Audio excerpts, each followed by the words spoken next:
So, good evening to all of you. So, once again, I welcome you all to this session. So, before we start with this session, let me revise the thing that we have already discussed. कालच्या सेशनमध्ये आपण काय काय घेतलं होतं. मी एक वाक्य देतोय, त्या वाक्याचा तुम्ही मला काळ सांगायचा. वाक्य आहे I have a car. What is the tense of this sentence? If I say I have a car, what is the tense of this sentence?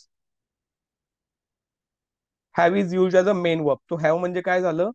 मालकी झालं. म्हणजे काय झालं? वाक्याचा काळ झाला साधा वर्तमान काळ. I have a car. Right, correct. पण मी जर असं म्हटलं, I do my work honestly, I do my work honestly, वाक्याचा काळ कोणता? आता डू काय म्हटलं तर वाक्यामध्ये मेन वर्ब आहे. तो मेन वर्ब आला तर वाक्याचा काळ साधा वर्तमान काळच असतो. राईट. सिंपल प्रेझेंट स्ट्रक्चर काय? Subject plus V1 plus object. आणि V1 काय असू शकतं? It can be am, is, are, have, has और do does. It can be used as a main verb. म्हणजे am, is, are, have, has, do, does यांचा जर वाक्यामध्ये आपण मुख्य क्रियापद म्हणून करतोय तर त्या वाक्याचा काळ साधा वर्तमान काळ असतो पाहिलं. पण त्यानंतर प्रेझेंट कंटिन्युअस टेन्स करत्यानंतर एम, इज, आर सहाय्यकारी क्रियापद आणि पुढे एनजी प्रत्यय क्रियापदाला, याला आपण म्हणतो चालू वर्तमान काळ. पूर्ण वर्तमान काळाचं काय रचना? चालू वर्तमान काळ झाला होता. आता पूर्ण वर्तमान काळ म्हणजे प्रेझेंट परफेक्ट टेन्स. आता त्याची स्ट्रक्चर तुमच्या स्क्रीनवर समोर तुम्हाला दिसते. Present perfect tense, subject plus have has plus V3 plus object. खूप महत्वाचा टेन्स आहे. मला कोण सांगेल साधा भूतकाळ आणि पूर्ण वर्तमान काळ काय फरक आहे? What is the difference between simple past tense and present perfect tense? मी एक वाक्य म्हणतो मराठीमध्ये, त्या वाक्याचा काळ सांगा मला. मी म्हटलं मी अभ्यास केला, मी अभ्यास केला. What is the tense of this sentence? मी अभ्यास केला सांगू शकता? Okay, past tense. Very good Sushant. पण मी समजा म्हणलं की मी अभ्यास केला आहे. आता मी अभ्यास केला आहे. येस प्रियंका मॅम, मी अभ्यास केला आहे. What is the tense of this sentence? मी अभ्यास केला आणि मी अभ्यास केला आहे, थोडा फरक याच्यामध्ये. एक्झॅक्टली प्रियंका मॅम, म्हणजे प्रेझेंट परफेक्ट टेन्स. केला आहे म्हटल्यानंतर present perfect tense. Very good. म्हणजे मी अभ्यास केला आहे म्हटल्यानंतर प्रेझेंट परफेक्ट टेन्स. स्ट्रक्चर पाहून घेऊ आपण. काय म्हटलं? सब्जेक्ट येतो नेहमीप्रमाणे ऍज युजल. आपल्याला माहिती आहे आपण वाक्याची सुरुवात करतो सब्जेक्टने, बरोबर? म्हणजे त्या वाक्यामध्ये सुरुवातीला येणार सब्जेक्ट. सब्जेक्टच्या नंतर आपण वापरतो हॅव आणि हॅज. आता सब्जेक्टच्या नंतर हॅव कधी वापरायचं कोण सांगेल मला? जर करता आपला कोणता असेल? I have, we have, you have, he has, she has, it has, they have. म्हणजे थर्ड पर्सन सिंग्युलर प्रोनाउन जर असेल तर आपण हॅज वापरतो. आणि आता एक लक्षात ठेवा, मी जे हॅज आणि हॅव जो वापरतो ना, हे कोणत्या काळासाठी? हे काय दाखवते मला? हे काय दाखवते? हा दाखवते परफेक्ट टेन्स. आणि हे जो V3 आहे का, V3 काय दाखवतो? हा दाखवतो तुम्हाला एखादी गोष्ट पूर्ण झाली म्हणजे परफेक्ट. परफेक्ट म्हणजे परफेक्ट आणि वर्तमान काळ दोन्हीच्या छटा याच्यामध्ये, म्हणून त्याला म्हणायचं पूर्ण वर्तमान काळ. काय म्हटलं मी? सब्जेक्टच्या नंतर काय येणार? Have has plus V3 plus object. म्हणजे ऑब्जेक्ट म्हणजे कर्म. कर्म प्रत्येक वाक्यामध्ये येऊ शकतं किंवा नाही येऊ शकत. काय म्हटलं? कधी वापरायचा काळ हा? This tense is use to indicate an action that has been completed and it impact remains in the present. म्हणजे एखादी क्रिया आता नुकतीच पूर्ण झाली, समजून घ्या बरं का, खूप महत्वाचं आहे. आतापर्यंत जे तुम्हाला क्वेश्चन्स येणार ते पूर्ण वर्तमान काळ आणि साधा भूतकाळ याच्यावर फिरून येणार. काय म्हटलं मी? एखादी क्रिया नुकतीच पूर्ण झालेली आहे आणि त्याचा प्रभाव आता सुद्धा आहे, अशा प्रकारचं वर्णन असेल तो काळ असतो पूर्ण वर्तमान काळ. साधं वाक्य मी म्हटलं, समजा तुम्ही एखाद्या पार्टीमध्ये जेवायला गेला, राईट, आणि तुमचं जेवण झालेलं आहे. तुमचे दुसरे पाहुणे आले म्हणजे चला पाहुणे थोडं खाऊन घेऊ. तुम्ही म्हटलं की sorry, I have taken my food. Right, म्हणजे मी माझं जेवण केलेलं आहे, आता मी नाही खाऊ शकत, आणि खाल्लं तर मला त्रास होईल, कारण जे खाऊन झालंय त्याचा प्रभाव आता सुद्धा आहे. येते का लक्षात? बघा मी काय म्हटलं, की एखादी गोष्ट झाल्यानंतर त्याचा प्रभाव आता वर्तमान काळात आहे, अशा प्रकारचं वर्णन आलं की समजून जायचं आपण प्रेझेंट परफेक्ट टेन्स वापरतोय, बरोबर? आणि त्याच्या एंडिंगला काय येतं, जसं आपण मी सांगितलं ना तुम्हाला, तो ते तात, तो ते तात कोणत्या वाक्यामध्ये येतं, साध्या वर्तमान काळ येतं. मी उदाहरणार्थ म्हणलं, मी आंबा खातो, साधा वर्तमान काळ. ती आंबा खाते, साधा वर्तमान काळ. मुले खेळतात, साधा वर्तमान काळ. मी आंबा खात आहे, त आहे, चालू वर्तमान काळ. मी आंबा खात आहे का, am I eating a mango, I am not eating a mango, याला आपण काय म्हणतो, चालू वर्तमान काळ. आणि आपलं काय ठरलंय, that sentence can be assertive, it can be interrogative, or it can be negative. म्हणजे दिलेलं वाक्य हे प्रश्नार्थी असू शकतं, विधानार्थी असू शकतं, किंवा नकारार्थी सुद्धा असू शकतं. काही फरक नाही पडत नाही. स्ट्रक्चर फक्त आपल्याला लक्षात ठेवायची की कोणती स्ट्रक्चर त्याच्यामध्ये वापरली जाते. क्लिअर झालं. म्हणजे एखादी ऍक्शन पूर्ण झाली असेल आणि त्याचा प्रभाव आत्ता सुद्धा असेल तर आपण त्याला म्हणतो प्रेझेंट परफेक्ट टेन्स. उदाहरणार्थ मी तुम्हाला विचारलं, कालचा होमवर्क केला का.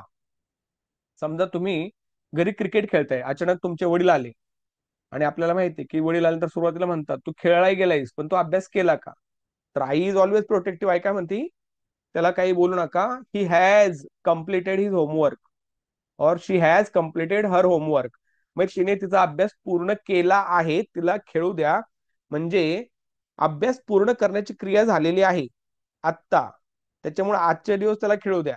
म्हणजे तुम्ही कसं ओळखायचं, ज्या वाक्याच्या शेवटी ला लिहिले आहे, आंबा खाल्लेला आहे, पत्र लिहिलेले आहे, मुलं झोपलेली आहेत, अशा प्रकारे आहे आलं आणि क्रियापदाला ला लिहिले अशा प्रकारचा प्रत्यय आला की 100% you should be damn sure that we are having present perfect tense. मग स्ट्रक्चर लगेच लक्षात पाहिजे तुमच्या. Subject have has plus V three plus object.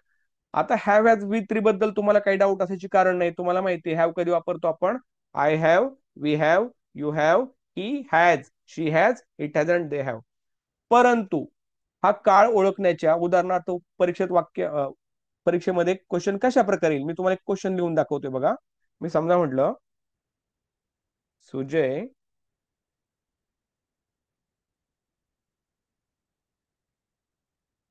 Sujay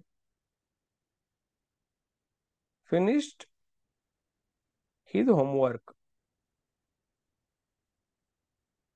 हे वाक्य, right. Sujay finish his homework हे वाक्य. आणि या वाक्यामध्ये या ठिकाणी आले सुजय, या ठिकाणी टाकले त्यांनी ऑलरेडी फिनिश हिज होमवर्क.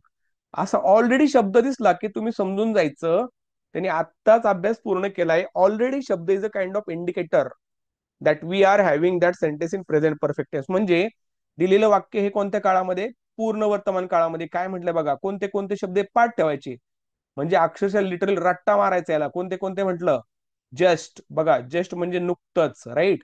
त्याच्यानंतर रिसेंटली, रिसेंटली म्हणजे आत्ताच एखादी गोष्ट होणे, रिसेंटली. त्याच्यानंतर ऑलरेडी म्हणजे अगोदर, आत्ता अगोदर, ऑलरेडी, राईट. त्याच्यानंतर यट, यट, नंतर एवर आणि नेवर. एक एक शब्द मी प्रत्येक वाक्यात वापरतो, तर तुम्ही शांत ऐकून घ्या काय म्हणतोय बघा मी. एवर आणि नेवर. नेवर, मी जे वाक्य बोलतोय ते पूर्ण वर्तमान काळात आहे का तुम्ही चेक करून सांगा मला. मी समजा म्हटलं की I have just came to, I have just received your letter.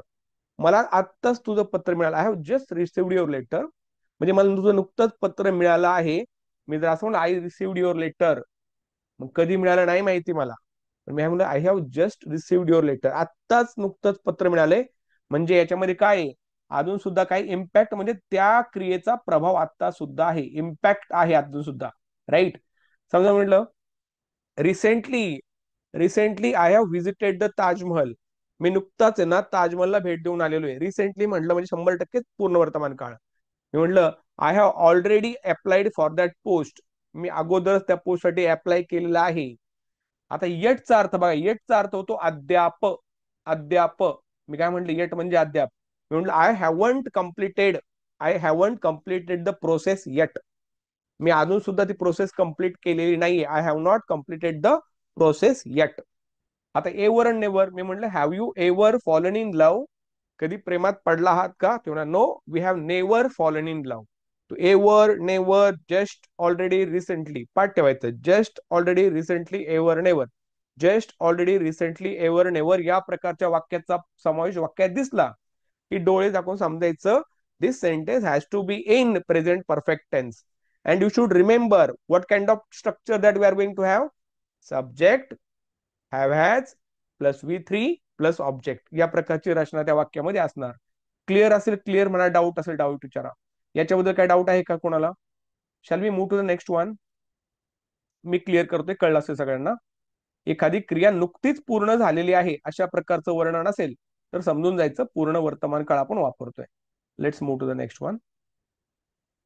पुढे बघा. आता जे मी तुम्हाला म्हटलं होतं हे वाक्य तुम्ही पाठ करायची. पाठ म्हणजे अक्षरशः तोंडपाठ तुमची वाक्य पाहिजे. ती कोणती जी तुम्हाला आपण मी सांगितलं की आपण काय करतो, काळाचे 3 प्रकार पडतात, उपप्रकार 4 पडतात, टोटल 12 होतात. आपण 12 नाही पण 36 करणार. कारण दिलेलं वाक्य हे विधानार्थी असू शकतं, प्रश्नार्थी असू शकतं किंवा नकारार्थी सुद्धा असू शकतं. तर आपल्याला ते सगळं माहिती पाहिजे. आता मी काय म्हटलंय बघा या स्लाइडवर, the same tense can be written in assertive, interrogative and negative formats. म्हणजे एकच जो काळ आहे तो मी विधानार्थी पण करू शकतो, प्रश्नार्थी पण करू शकतो आणि नकारार्थी सुद्धा करू शकतो. हे वाक्य आहे परत नीट बघा. Neha has painted a picture. या वाक्यामध्ये तुम्ही ऑब्झर्वेशन करा. Neha has painted a picture या वाक्यामध्ये मी हॅज वापरले. का वापरलं हॅज? कारण नेहा कोण आहे? मुलगी आहे. मग त्यासाठी शी वापरणार, म्हणजे शी हॅज, शीच्या नंतर हॅज येतं. त्याच्यानंतर पेंटेड वापरले, क्रियापदाचं ते स्वरूप येतं. आणि अ पिक्चर काय नाऊन झालं. तुम्ही फक्त हा शब्द लक्षात ठेवा. काय म्हटलं मी? नेहाने चित्र रंगविली, रंगविले आहे. म्हणजेच काय, ज्या क्रियापदाच्या शेवटी ले आणि आहे येतं तो काळ पूर्ण वर्तमान काळ असतो. पुढे काय म्हटलं, याचा प्रश्न करायचा म्हटलं तर मी काय करतो, या हॅजला फक्त पुढे घेतो आणि लिहून टाकतो. काय झालं? Has Neha painted a picture. नेहाने चित्र रंगविले आहे का? बघा, नेहाने चित्र रंगविले आहे का? निगेटिव्ह सेंटेन्स काय झालं? फक्त या ठिकाणी नॉट लावलं की आपलं वाक्य झालं निगेटिव्ह. म्हणजे काय म्हटलं, Neha has not painted a picture. Neha has not painted a picture. नेहाने चित्र रंगविले नाही. तर या तीनही वाक्यांचा काळ आहे ना, या तीनही वाक्यांचा काळ पूर्ण वर्तमान काळ आहे. आता मी एक वाक्य देतोय, त्या वाक्याचा काळ मला सांगा. बघू जमतंय का तुम्हाला? I am going to type that sentence just. Okay,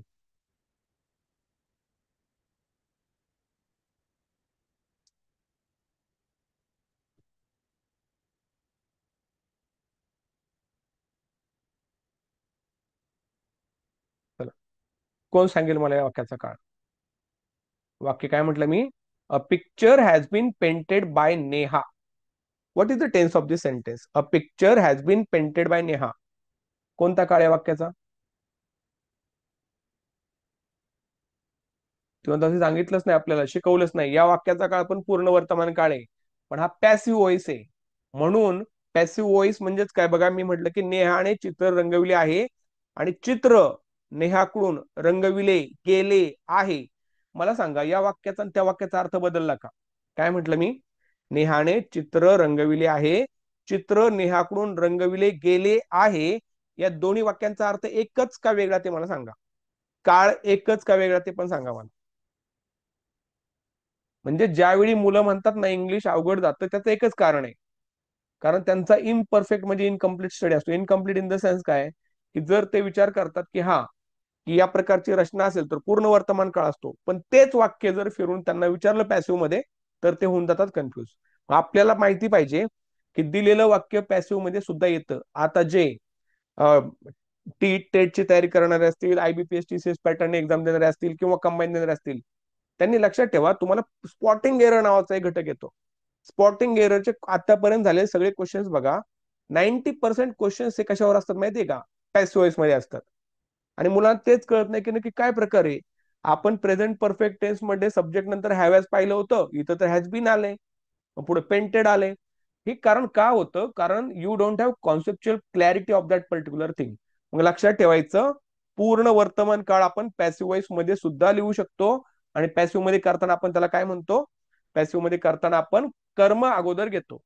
आता पॅसिव्ह आपण काय लगेच पाहत नाही, याच्या नंतरचा टॉपिक पॅसिव्ह राहील. इथपर्यंत काय डाऊट आहे कोणाला?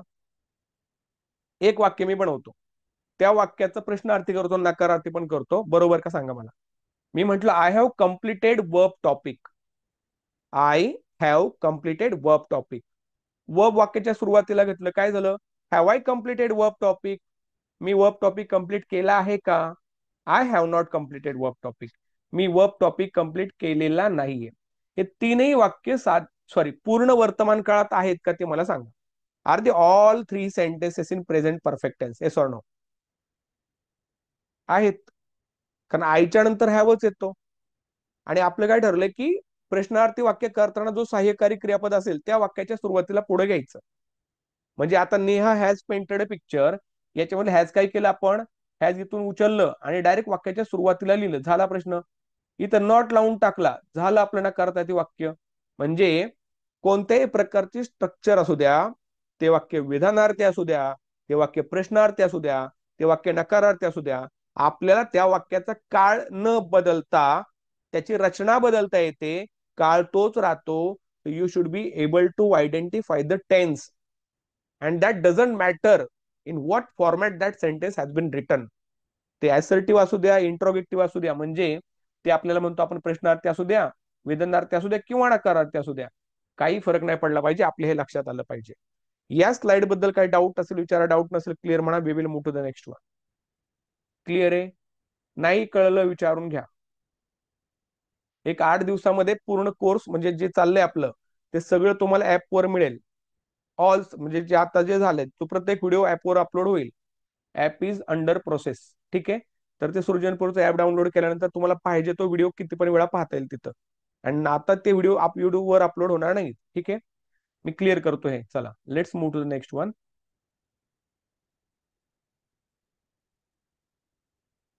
हे फक्त पाहून घ्या आणि सगळे वाक्य बरोबर आहेत का चेक करा.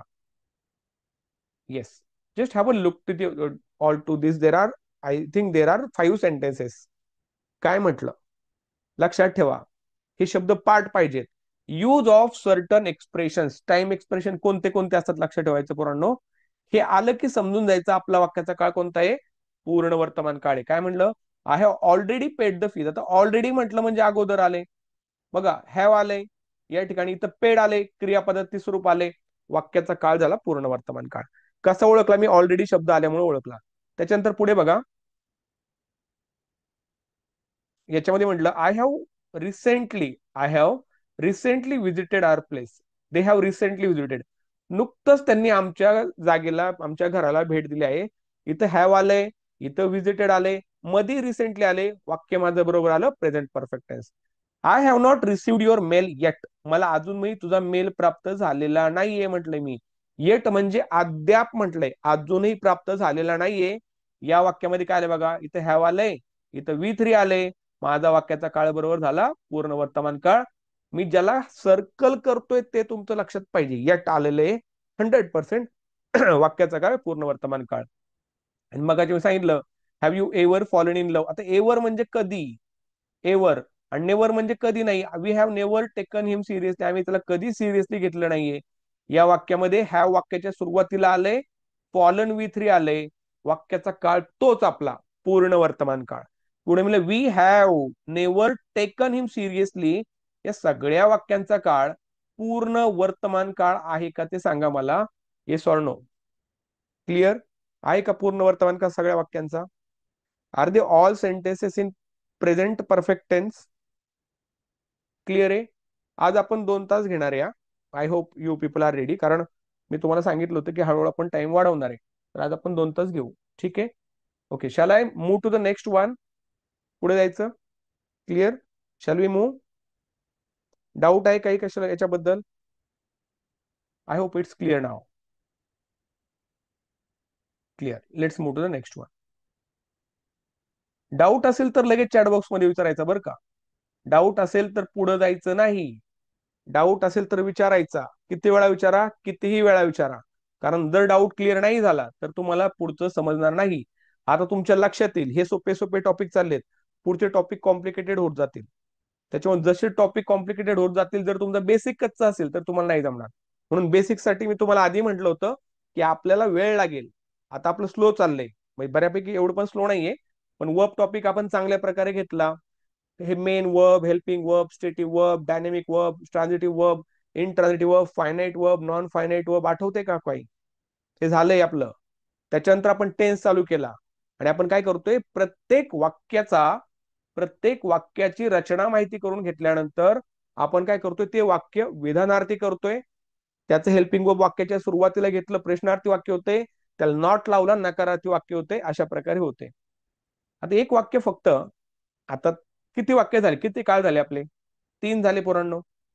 साधा वर्तमान काळ झाला, चालू वर्तमान काळ झाला आणि पूर्ण वर्तमान काळ झाला. आता मी काय सांगतोय नीट ऐका. मी एक वाक्य तुमच्यासाठी इथं लिहितोय. हे वाक्य आहे, सुशांत कंपोजेस अ पोअम. म्हणजे सुशांत कविता रचतो. त्याला पोम म्हणा, पोएम म्हणा, काही फरक नाही पडत. सुशांत कंपोजेस अ पोएम म्हटलंय मी. Sushant composes a poem. कोण सांगेल मला, हा जो कंपोजेस आहे ना, हा कंपोजेस आहे पोरांनो. याच्यातलं येस काय असतो रे? येस काय असतो? डज असतो. आठवतंय का?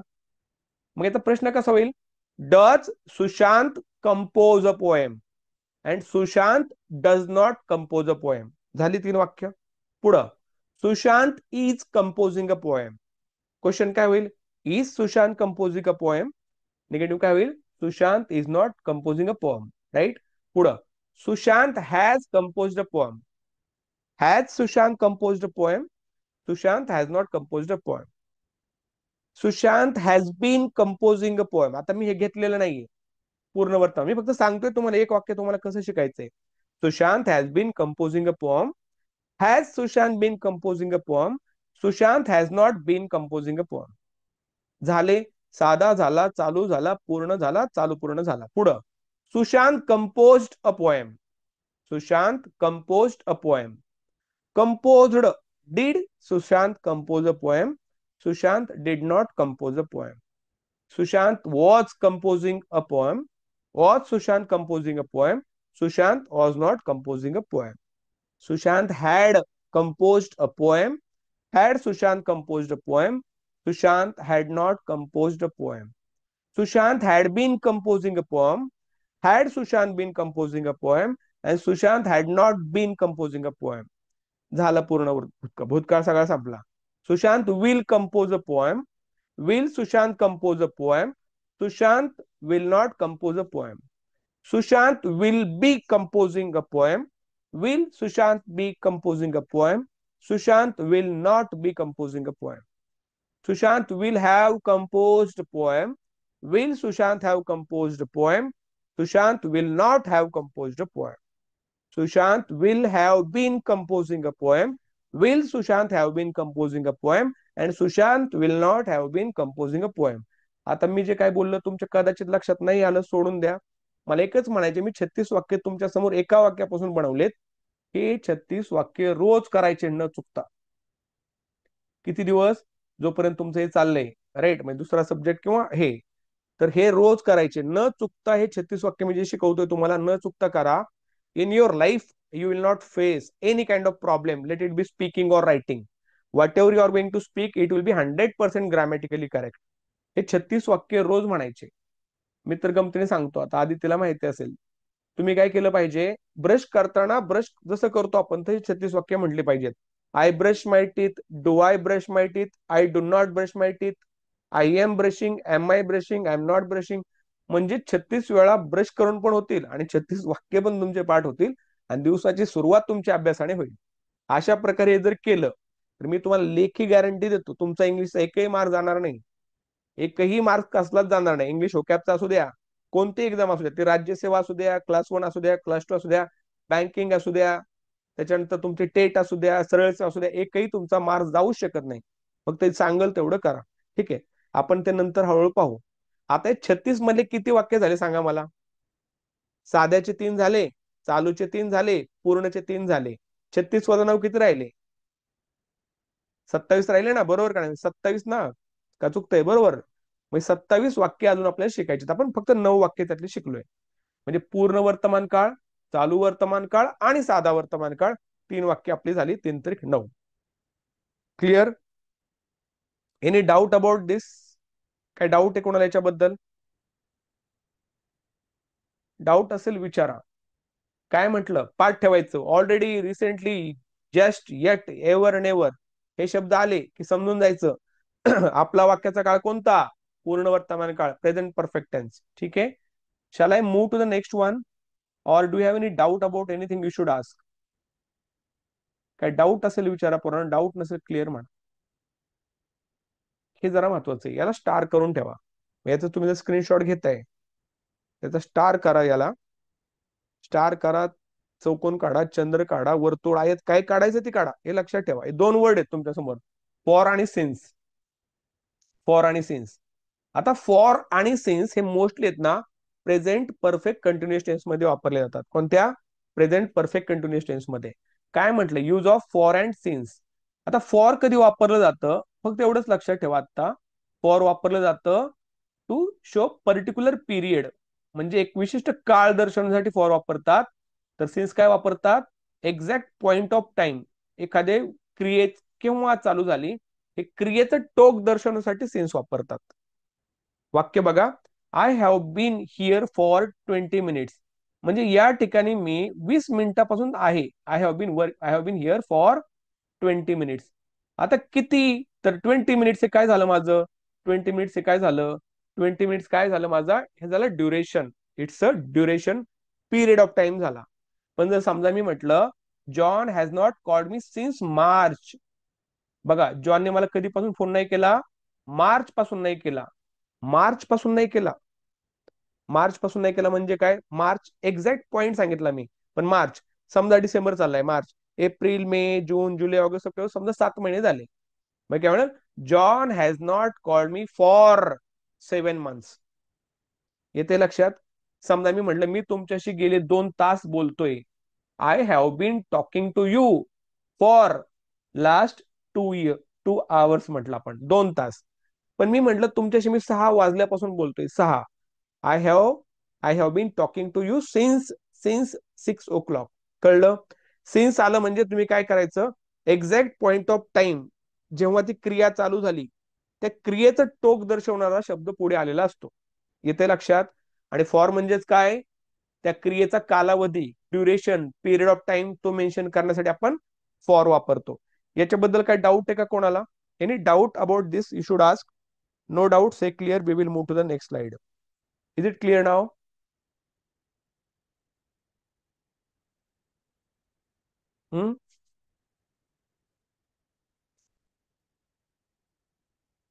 क्लिअर आहे? जायचं आपण पुढं?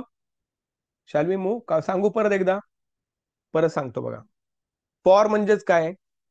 आता आपण समजा I I am always there for you, ते फॉर म्हणजे साठी, ते नाही. इथं फॉरचा अर्थ वेगळा होतो. एखाद्या क्रियेचं कालावधी दर्शवण्यासाठी. मी समजा म्हटलं I have been I have been waiting for you, तुझ्यासाठी वाट बघतोय फॉर फॉर 2 इयर्स, मी 2 वर्ष तुझी वाट पाहतोय. I have been waiting for 2 years, 2 वर्ष. मग 2 वर्ष मागे जा, 2024 संपतात, समजा संपले आपलं, पकडू की 22, म्हणजे I have been waiting since 2022. कळतंय? सिन्स 2022. मग कधीपासून म्हणलं तर 2022. कधी? किती? तर दोन दोन वर्ष, असं लक्षात ठेवा. हा साधा फरक आहे फॉर आणि सिन्स मध्ये. आय होप इट्स क्लिअर नाव. अजून डाऊट असेल विचारा, डाऊट नसेल क्लिअर म्हणा, आपण पुढे जाऊ. माझा आवाज क्लिअर येतोय का? Is it clear now? क्लिअरच आहे पहिल्यापासून. I always make sure before I join this session की माझा आवाज क्लिअरच असेल. Okay, thank you Sushant. Now let's move to the next one. ठीक आहे, बघा परत एकदा काय म्हटलं? This tense is use for continuing situation or this situation not in action. She has been ill for 2 days. तुम्ही ह्या बाकीच्या गोष्टी, ते इंग्लिशचे काय डेफिनेशन आहे त्याला सोडा, त्याच्याकडे लक्षच देऊ नका. मी फक्त एक लक्षात ठेवायचं. काय लक्षात ठेवायचं? बघा या ठिकाणी काय आले बाबा, इथं 2 दिवस आले. 2 दिवस आलेत म्हणजे फॉर येणार. 2 दिवस आले म्हणजे फॉर येणार. पण समजा म्हटलं शुक्रवार पासून, तर सेन्स येणार. येते लक्षात? पुढं, how long have you known Ramesh. आता तू किती दिवसापासून रमेशला ओळखतोय? How long you have known Ramesh म्हणजे कधीपासून ओळखतोय.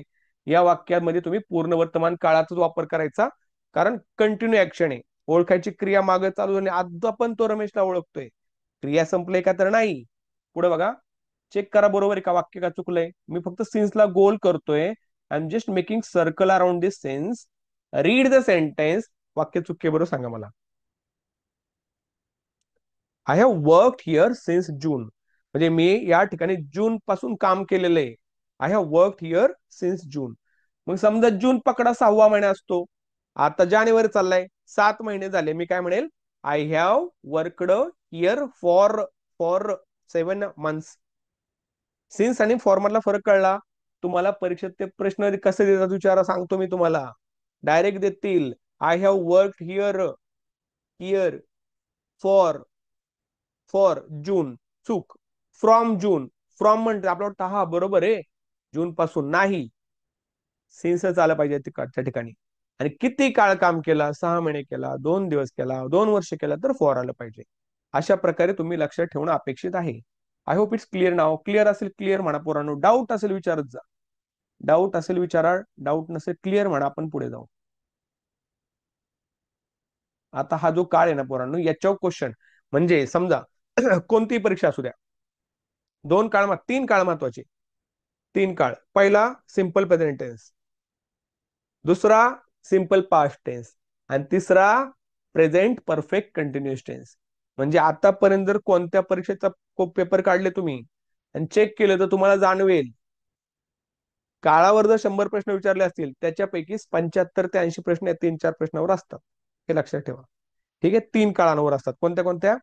साधा वर्तमान काळ, साधा भूतकाळ, साधा भूतकाळ आणि पूर्ण वर्तमान काळ, याच्यामध्ये काय फरक आहे? आणि हा आपला तिसरा कोणता? Present perfect continuous tense. त्याला आपण म्हणतो चालू पूर्ण वर्तमान काळ. आता समजा एक उदाहरण देतो मी तुम्हाला. हा काळ कसा असतो? एक वाक्य आहे, हे वाक्य कसं आहे, चुकी बरोबर तुम्ही मला सांगताल. मी समजा म्हटलं, मी समजा एखाद्या ठिकाणी पार्कमध्ये गेलो आणि त्या पार्कमध्ये मी खेळायला सुरुवात केली. मी सकाळी 8 वाजता खेळायला सुरुवात केली, आता 5 वाजलेत, मी अजूनही खेळतोय. मग खेळण्याची क्रिया पूर्ण झाली का? नाही. खेळण्याची क्रिया चालू झाली आणि आता सुद्धा चालू आहे पोरांनो, still that action is going on. म्हणजे कधी वापरायचं बघा हे, it is used to indicate an action or activity that started in the past and still on going. एखादी क्रिया भूतकाळामध्ये चालू होऊन आता सुद्धा चालू आहे, अशा प्रकारचं वर्णन आलं की तो काळ असतो प्रेझेंट परफेक्ट कंटिन्युअस टेन्स. कळलं? मग आता मला सांगा, इकडे लक्ष ठेवा, काय बघतोय बघा मी, कंटिन्युअस आले तर कंटिन्युअस, कंटिन्युअस आले की आपल्या डोक्यात एक पाहिजे, काय पाहिजे? कंटिन्युअस आल्यानंतर वाक्यामध्ये काय येतं? काय येतं? आयएनजी फॉर्म येतो, आलेला आहे बघा या ठिकाणी. आणि परफेक्ट आहे, परफेक्ट टेन्स म्हणलं तर वाक्यात काय येतं? हॅव आणि हॅज येतं. आणि प्रेझेंट परफेक्ट दोन्ही पण म्हणून आपण त्याला काय म्हणायचं? Have been, has been. कारण बीन हे बीचं तिसरं रूप असतं, लक्षात ठेवा. म्हणजे चालू काळाची छटा कोणती? तर क्रियापदाला आयएनजी प्रत्यय लागला. आणि पूर्ण काळाची छटा कोणती? तर हॅव बीन आणि हॅज बीन. म्हणजे कर्त्यानंतर हॅव बीन आणि हॅज बीन वापरलं तर आपण समजून जायचं की त्याच्यानंतर क्रियापदाला आयएनजी प्रत्यय लागणारच लागणार. ठीक आहे. काय म्हटलं? It indicates an action or activity that started in the past and steel that action is going on. समजा आपलं लेक्चर चालू झालं 6ला, आता पण चाललंय, म्हणजे काळ कोणता झाला? कोणता झाला काळ सांगा मला? येस, हा झाला ना प्रेझेंट परफेक्ट कंटिन्युअस टेन्स. म्हणजे एखादी क्रिया भूतकाळामध्ये चालू झाली आणि सध्या सुद्धा ती क्रिया चालू असेल तर समजून जायचं that tense is present perfect continuous tense. Clear झालं? हम्म. तर सगळ्यात महत्वाचं जे आपलं ठरलंय, काय ठरलंय आपलं? की त्या वाक्याचा काळ तुम्हाला माहिती पाहिजे. काळ माहिती झाला, रचना माहिती झाली, आता त्याच्यानंतर आपले जे चाललंय ना नेहमीप्रमाणे, कोणती वाक्य घेतो आपण? 3 वाक्य. आठवते तुम्हाला? नेहा, नेहा असते ना आपल्या वाक्यात नेहमी, बघा आली नेहा परत इथं, आली का नेहा? चेक करा बघा, काय म्हटलं? द सेम टेन्स, तोच काळ, can be used in all 3 formats. म्हणजे दिलेलं वाक्य चालू पूर्ण वर्तमान काळात असेल, ते तिन्ही काळामध्ये असू शकतं, तिन्ही फॉर्मॅटमध्ये असू शकतं. सॉरी, विधानार्थी असू शकतं, विधानार्थी म्हणजेच काय? ते असर्टिव्ह असेल, बरोबर. प्रश्नार्थी असू शकतं, म्हणजेच काय? ते इंट्रोगेटिव्ह असू शकतं. निगेटिव्ह म्हणजे नकारार्थी असू शकतं. काही फरक पडत नाही, आपण लक्षात ठेवून चालायचं की या वाक्याचा काळ कोणता आहे? चालू पूर्ण वर्तमान काळ आहे. चेक करा आहे का? काय म्हटलं? नेहा, नेहाच्या नंतर काय येणार? हॅज बीन येणार. आले का? चेक करा. काय म्हटलं? Neha has been painting picture. म्हणजे काय? नेहा चित्र रंगवीत आलेली आहे. समजा नेहा आहे ना पेंटर आहे, नेहाने चित्र रंगवाय सुरुवात केली सकाळी 6 वाजता. आता रात्रीचे 12 वाजले. नेहाचं काम चालूच आहे. म्हणजे नेहाने क्रिया चालू केली भूतकाळामध्ये, आता सुद्धा ते काम चालू आहे. याला म्हणायचं, याला काय म्हणायचं, चालू पूर्ण वर्तमान काळ. किती लोकांना कळलं? समजलं? आता आपलं ठरलेलं आहे. आपण काय करतो, वाक्यामध्ये प्रश्न करायचं म्हटलं, याला न्यायचा असा वडत वडत न्यायचा आणि वाक्याच्या सुरुवातीला लिहून टाकायचा. झालं का वाक्य? बघा प्रश्नार्थी काय म्हटलं. Has Neha been painting a picture? Neha चित्र रंगवत आलेली आहे का? बघा झालं का प्रश्न तयार. आणि पुढे मी काय म्हटलं, इथं नॉट लावला, इथं नॉट लावला, इथं नॉट लावला की वाक्य झालं माझं निगेटिव्ह. नेहा चित्र रंगवीत आलेली नाही. आता हे तुम्हाला आहे ना इंग्लिशच्या स्ट्रक्चर लक्षात राहतील बरं का, मराठीच्या वाक्यरचना लक्षात राहत नाहीत. पण मराठीच्या वाक्यरचना लक्षात ठेवायच्या, कारण हा टॉपिक जो मराठी टॉपिक आहे ना, मराठी ग्रामर, हे डायरेक्ट रिलेटेड आहेत. डायरेक्ट म्हणजे काहीच फरक नाही, फक्त मराठीमध्ये अजून एक टेन्स हे ऍड होतो. हे साधा, चालू, पूर्ण आणि त्याच्यानंतर अजून 4-5 टेन्स ऍड होतात. तर तो तुम्हाला माहिती पाहिजे. बाकी सगळे सेमच राहतात, बाकी काही त्याच्यामध्ये फरक पडत नाही. याच्याबद्दल काही डाऊट? क्लिअर झालं? आता समजा नेहा आहे म्हणून हॅज बीन वापरलं. समजा म्हणलं बॉईज, बॉईजचं काय आलं असतं रे? काय आलं असतं बॉईजचं सांगा मला. मी म्हणलं मुले क्रिकेट खेळत आले. वाक्य चेक करा, वाक्य लिहितोय मी. Boys have been playing cricket. वाक्य चुकी बरोबर. Boys have been playing cricket. Question काय होईल? आता बॉईजच्या नंतर हॅव का आलं? कारण बॉईज साठी आपण दे हे प्रोनाउन वापरतो. बॉईज अनेक आहेत, दे सर्व वापरलं म्हणजे boys have been playing cricket. मुले क्रिकेट खेळत आलेली आहेत. कधीपासून? सकाळपासून खेळतात, रात्र झाली अजून खेळणं चालूच आहे. क्वेश्चन करताना मी काय करेल, याला फक्त पुढे ओढत नेईल. कुणाला नेईल पुढे ओढत? हॅवला. याला हॅवला पुढं. मग काय म्हणेल मी, have boys been playing cricket? मुले सकाळपासून क्रिकेट खेळत आले आहेत का? No, boys have not been playing cricket. मुले क्रिकेट खेळत आलेली नाहीयेत. अशा प्रकारे रचना तुम्ही या ठिकाणी करायची. Any doubt about this? Is it clear? Shall we move? समजलं? पाठ ठेवताल काय? हे पाठ करायचं. पाठ किती वाक्य झाले टोटल सांगा मला. 36 मधून 12 गेले, किती राहिले? 24 राहिले का? बरोबर. म्हणजे साध्याचे 3 झाले, चालूचे 3 झाले, पूर्णचे 3 झाले आणि चालू पूर्णचे 3 झाले. 4-3-12 झाले. एक वाक्य चालून बघा. मी समजा म्हटलं I drive a car. I drive a car. Do I drive, ड्राईव्हच्या मागे कोण लपलाय? कोण लपलाय? डू लपलाय. वडा त्याला, घ्या पुढं. Do I drive a car. Negative काय होईल? I do not drive a car. हे झालं साध्याचे 3. चालू, I am driving a car. Am I driving a car? I am not driving a car. चालूचे 3 झाले. तिसरा पूर्ण, I have driven a car. हॅवला पुढे घ्या. Have I driven a car? I have not driven a car. चालू पूर्ण घ्या. I have been driving a car. Have I been driving a car? I have not been driving a car. किती लोकांना समजलं? समजलं? 12 वाक्य झाले. असे 12 वाक्य प्रत्येक काळाचे होतात. क्लिअर झालं? डाऊट असेल विचार, डाऊट नसेल पुढे जाऊ. Shall we move? Shall we move? Doubt असेल विचारा, डाऊट नसेल क्लिअर म्हणा. मला कळू द्या की क्लिअर असेल तर clear. Okay, very good. Thank you Priyanka ma'am. इकडे बघा, difference between present perfect tense and present perfect continuous tense. काय म्हटलंय बघा, म्हणजे पूर्ण वर्तमान काळ आणि पूर्ण चालू पूर्ण वर्तमान काळामध्ये काय फरक आहे. प्रेझेंट परफेक्ट टेन्स मध्ये काय असतं, मी सांगितलं तुम्हाला, एखादी क्रिया पूर्ण झाली, एखादी क्रिया पूर्ण झाली आणि त्याचा प्रभाव आता सुद्धा वर्तमान काळात असतो. काय म्हटलं, इट प्रेझेंट अन ऍक्शन और event that started and completed in the recent past. हा शब्द महत्वाचा आहे. पूर्ण कोणता माहितीये का? हे बघा, हा शब्द महत्वाचा आहे. रिसेंट म्हणजे नुकत्याच काळामध्ये ती क्रिया पूर्ण झाली. इन द रिसेंट पास्ट, नुकतीच एखादी क्रिया पूर्ण झाली. नुकतीच पूर्ण झाली म्हणजेच काय? Present perfect tense. And still and still it has effects in the present. म्हणजे समजा आता तुम्ही लग्नामध्ये गेले असतात, तर लग्नामध्ये आईस्क्रीम पण असते खायला. तर समजा एखाद्याने खाल्ले 4 आईस्क्रीम, दुसरा कोणतरी म्हणला चल आपण अजून खाऊ, तो म्हणला sorry, I have recently, I have already, I have just eaten 5 ice creams. मी आत्ताच 5 आईस्क्रीम खाल्लेले आहेत, अजून खाल्लं तर मला सर्दी होईल, मी आजारी पडेल. थोडक्यामध्ये आत्ता प्रभाव आहे ना. पण आत्ता आईस्क्रीम खाल्लाय आणि पुढच्या वर्षी त्याला म्हणलं तर तो खाईल ना.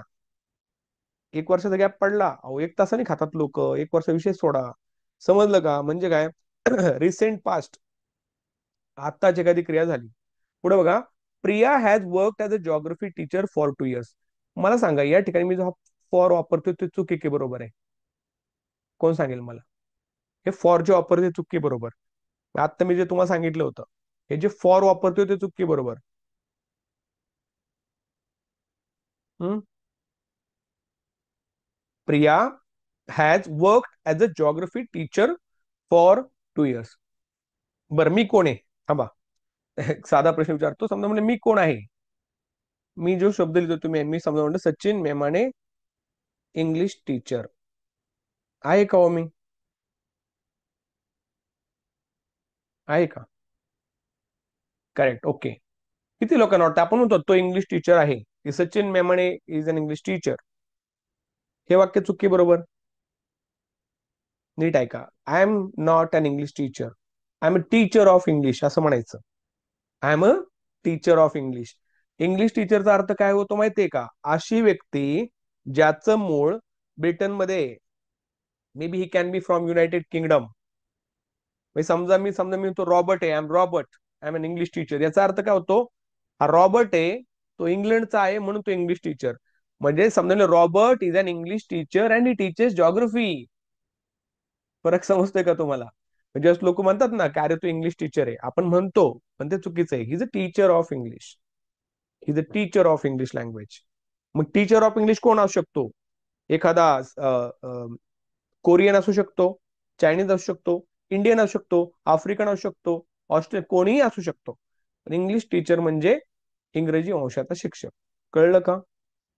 टीचर ऑफ इंग्लिश असतं ते लक्षात ठेवा. पण हे खूप कमी लोकांना माहिती असतं. इव्हन काय काय इंग्लिश टीचर पण असंच वापरतात. जाऊ दे, आपल्याला काय करायचं. कळलं का तुम्हाला? Priya has work as a geography teacher for 2 years. For का म्हटलं मी? कोण सांगेल? कारण मी काय वापरले? 2 इयर्स वापरले पोरांनो, 2 इयर्स म्हटलंय. पण समजा मी जर म्हटलं असं ना, प्रिया जॉग्रफी टीचरचं काम 2022 पासून करताय, मग काय आलं असतं? Priya has work as a teacher, geography teacher since 2022. Since म्हणजे काय? Exact point of time when that action started. And for means what? For means a particular period of time will be mentioned over there.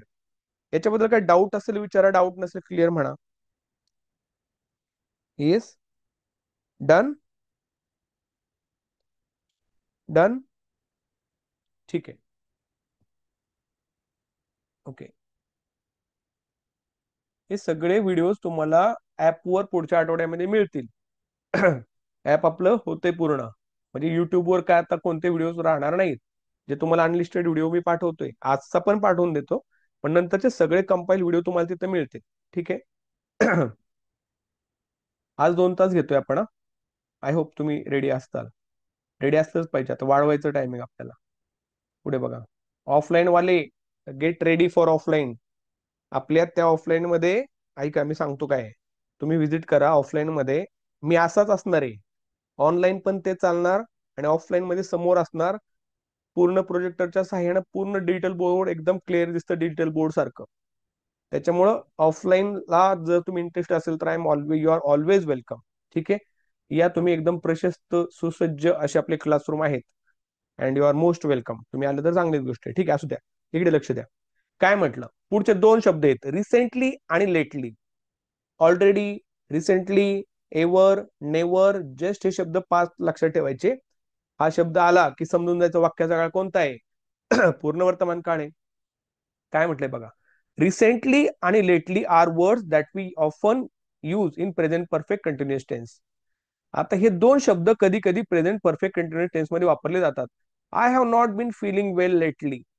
मला हल्ली चांगलं वाटत नाही. Lately म्हणजे आता मला बरं वाटत नाही असा अर्थ होतो. I have not been feeling well lately. Lately म्हणजेच काय, नुकतंच. पुढे बघा काय म्हटलं, recently. Recently I have been misplacing all items. म्हणजे अलीकडे मी काय करतोय, सगळ्या गोष्टी अशा अस्ताव्यस्त ठेवायला लागलोय. म्हणजे रिसेंटली आणि लेटली याचा वापर कधी कधी, बघा मी काय सांगतो, याचा वापर कधी कधी चालू, पूर्ण, वर्तमान काळामध्ये सुद्धा होतो. क्लिअर झालं? Any doubt? नीट ऐका पोरांनो मी काय सांगितलं. एक वाक्य बघा.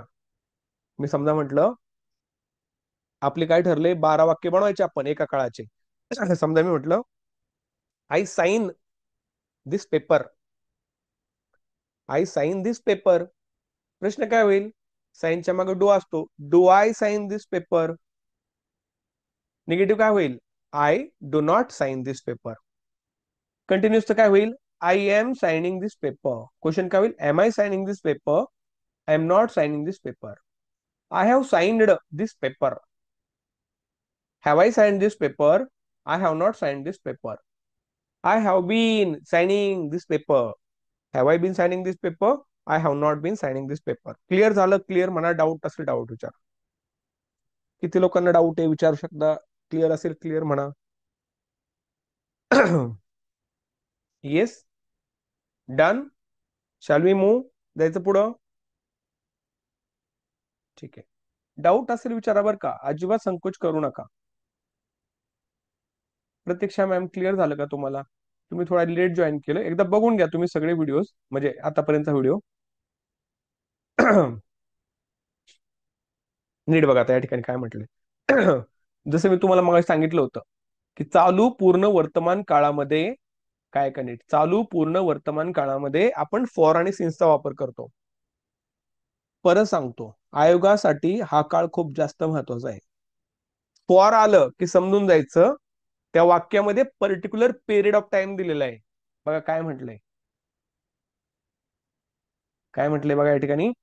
फॉर काय वापरतो आपण, for is used for a particular period of time.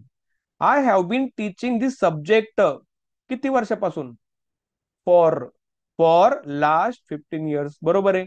I have been teaching this subject for last 15 वर्ष. म्हणले 15 वर्ष. जा 15 वर्ष माग, 2010. म्हणजे काय येणार, I have been teaching this subject since 2009. मग याच्यामध्ये मी असं म्हणतोय ना, सिन्स कधी वापरायचं, फॉर कधी वापरायचं, सिन्स कधी वापरायचं, सिन्स कधी वापरायचं, सिन्स कधी वापरायचं, सिन्स वापरायचं to indicate a point of time when a particular action started. भूतकाळामध्ये एखादी क्रिया जेव्हा चालू होते, ती क्रियेचं टोक दर्शवलं असेल, ती वेळ दर्शवली असेल, तर तो काळ आपला असतो चालू पूर्ण वर्तमान काळ. मग काय लिहायचं, सिन्स वापरून लिहायचं. काय लिहिले बघा या ठिकाणी, I have been teaching this subject since 2009. Since 2009. किती लोकांना सिन्स आणि फॉर मधला फरक कळलेला आहे पूर्णपणे? How many of you have completely understood the exact difference between for and since? I hope सगळ्यांना समजलं असेल.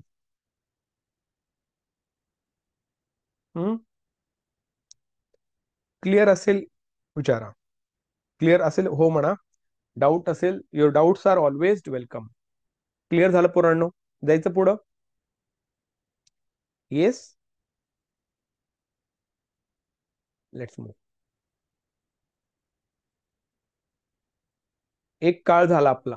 एक काळ म्हणजे वर्तमान काळ झाला. आता आपण पाहतोय भूतकाळ. ओके. भूतकाळाचा आणि भूताचा काही संबंध नाही. आलं लक्षात? भूतकाळ म्हणजेच काय, जी गोष्ट होऊन गेली त्याला आपण भूतकाळ म्हणतो. आलं लक्षात? पास्ट टेन्स, याला आपण पास्ट टेन्स असं म्हणतो.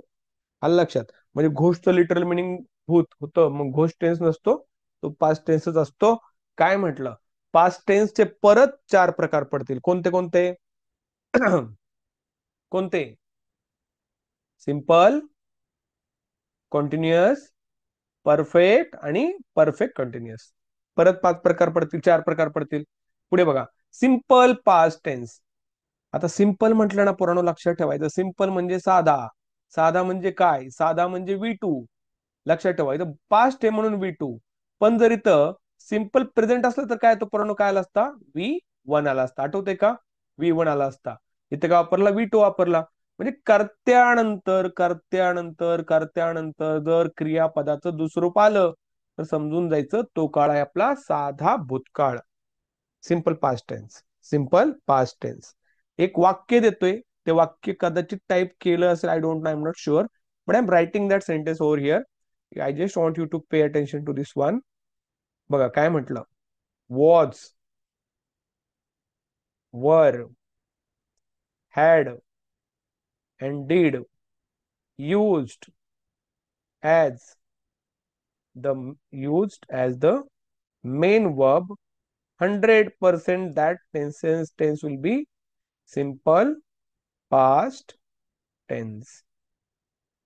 काय म्हटलं बघा, चेक करा एकदा काय म्हटलंय मी, की ज्या वाक्यामध्ये वॉज, वेर नाही म्हणायचं बरं का, वर, वॉज, वर, हॅड, डीड याचा वापर जर वाक्यामध्ये मुख्य क्रियापद म्हणून आला, डोळं झाकून समजून जा तुमचा काळ साधा भूतकाळ आहे. येते का लक्षात मी काय म्हणतोय? काय म्हटलं बघा, मी काय म्हटलं, मी असं म्हटलं की जर एखाद्या वाक्यामध्ये कोणतं कोणतं वॉज, आता वॉज वापरू आपण, चला वॉज वापरू, वापरा वॉज. काय म्हणायचं? वापरा. मी म्हटलं वॉज आय वॉज नर्वस, मी नाराज होतो. I was nervous. क्वेश्चन काय होईल? वॉज आय नर्वस, मी नाराज होतो का? निगेटिव्ह काय होईल? I was not nervous. तिन्ही वाक्यांचा का साधा भूतकाळ. का? वॉजच्या नंतर आयएनजी नाही आलं, साधा भूतकाळ पूर्णवर. साधा भूतकाळ का म्हणायचं? कारण ते काय मुख्य क्रिया आपण वापरले. पुढे मी म्हटलं आता वर वापरू आपण, वर वापरू. मी समजा म्हटलं वी वर फ्रेंड्स, आपण चांगले मित्र होतो. We were friends. क्वेश्चन काय होणार? काय होणार? वर वी फ्रेंड्स, आपण चांगले मित्र होतो का? वी वर नॉट फ्रेंड्स, आपण चांगले मित्र नव्हतो. वर काय वापरलं? मुख्य क्रियापद. पुढे हॅड आहे. आता याला बघा, हा ज्याला कळलाय त्याला कळलाय, नाही तर अवघड काम आहे. नीट ऐका मी काय म्हंटल. मी समजा म्हटलं आय हॅड अ कार, माझ्याकडे कार होती. आठवतंय का कालचं आपलं? हॅव म्हणजे काय असतं? Do have. हॅज म्हणजे काय असतं? Does have. हॅड म्हणजे काय असतं? काय असतं? आठवते काय? आठवते काय असतं? हॅड म्हणजे काय असतं? डीड हॅव असतं पोरांनो, डीड हॅव. म्हणजे हॅड म्हणजे काय असतं? Had is equal to did have. याचा फक्त वाक्यात वापर करून दाखवतोय, तुम्ही लक्षात ठेवा. Has is equal to did have. मी समजा म्हणलं I had a car, right, माझ्याकडे कार होती. याचा प्रश्न कसा होईल? Did I have a car? I did not have a car. इथं तुम्हाला हॅडला तोडल्याशिवाय, ऐका, हॅड हे जर वाक्यामध्ये मुख्य क्रियापद म्हणून वापरलं, वाक्याचा काळ साधा भूतकाळ असतो. परंतु परंतु परंतु जर मला त्याचा प्रश्न करायचा असेल तर मला हॅडला तोडल्याशिवाय पर्याय नाही. मी हॅडला तोडेल. Had is equal to did plus have. Did I have a car and I did not have a car. झालं. आता डीड आहे, मी म्हणलं आय डीड माय वर्क, मी माझं काम केलं. Did I do my work? I did not do my work. अशा प्रकारे वॉज, वर, हॅड, डीड, काय म्हटलं? वॉज, वर, हॅड, डीड यांचा वाक्यामध्ये मुख्य क्रियापद म्हणून वापर झाला. डोळे झाकून म्हणायचं साधा भूतकाळ. तसंच am, is, are, have, has आणि डू, डज याचा वाक्यामध्ये मुख्य क्रियापद वापर झाला. वाक्याचा काळ कोणता? साधा वर्तमान काळ. किती लोकांना समजलं? How many of you got this clear in your mind, or still you have any doubt regarding this? Doubt असेल विचारा पोरांनो. क्लिअर आहे? हा, अजिबात संकोच करू नका, विचारू शकता बिंदास.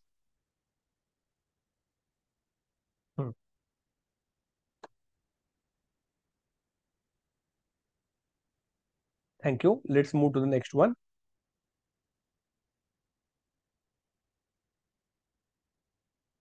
वाक्य बघा.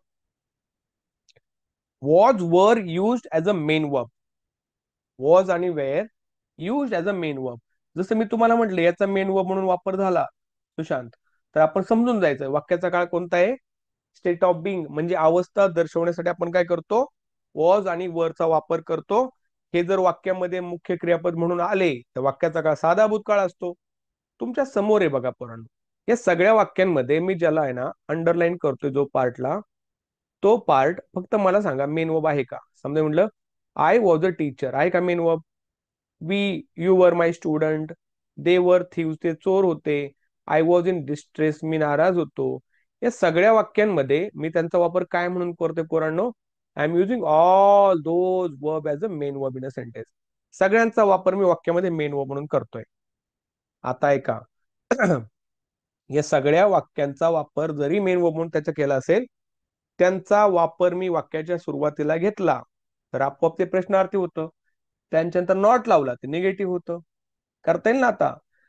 I was a teacher, was I a teacher, I was not a teacher, you were my student, were you my student, you were not my student, they were thieves, were they thieves, they were not thieves, she was in distress, was she in distress, she was not in distress. Clear झालं? Any doubt? म्हणजे main verb म्हणून जर वापरलं तर काय वापरलं? Was आणि वर.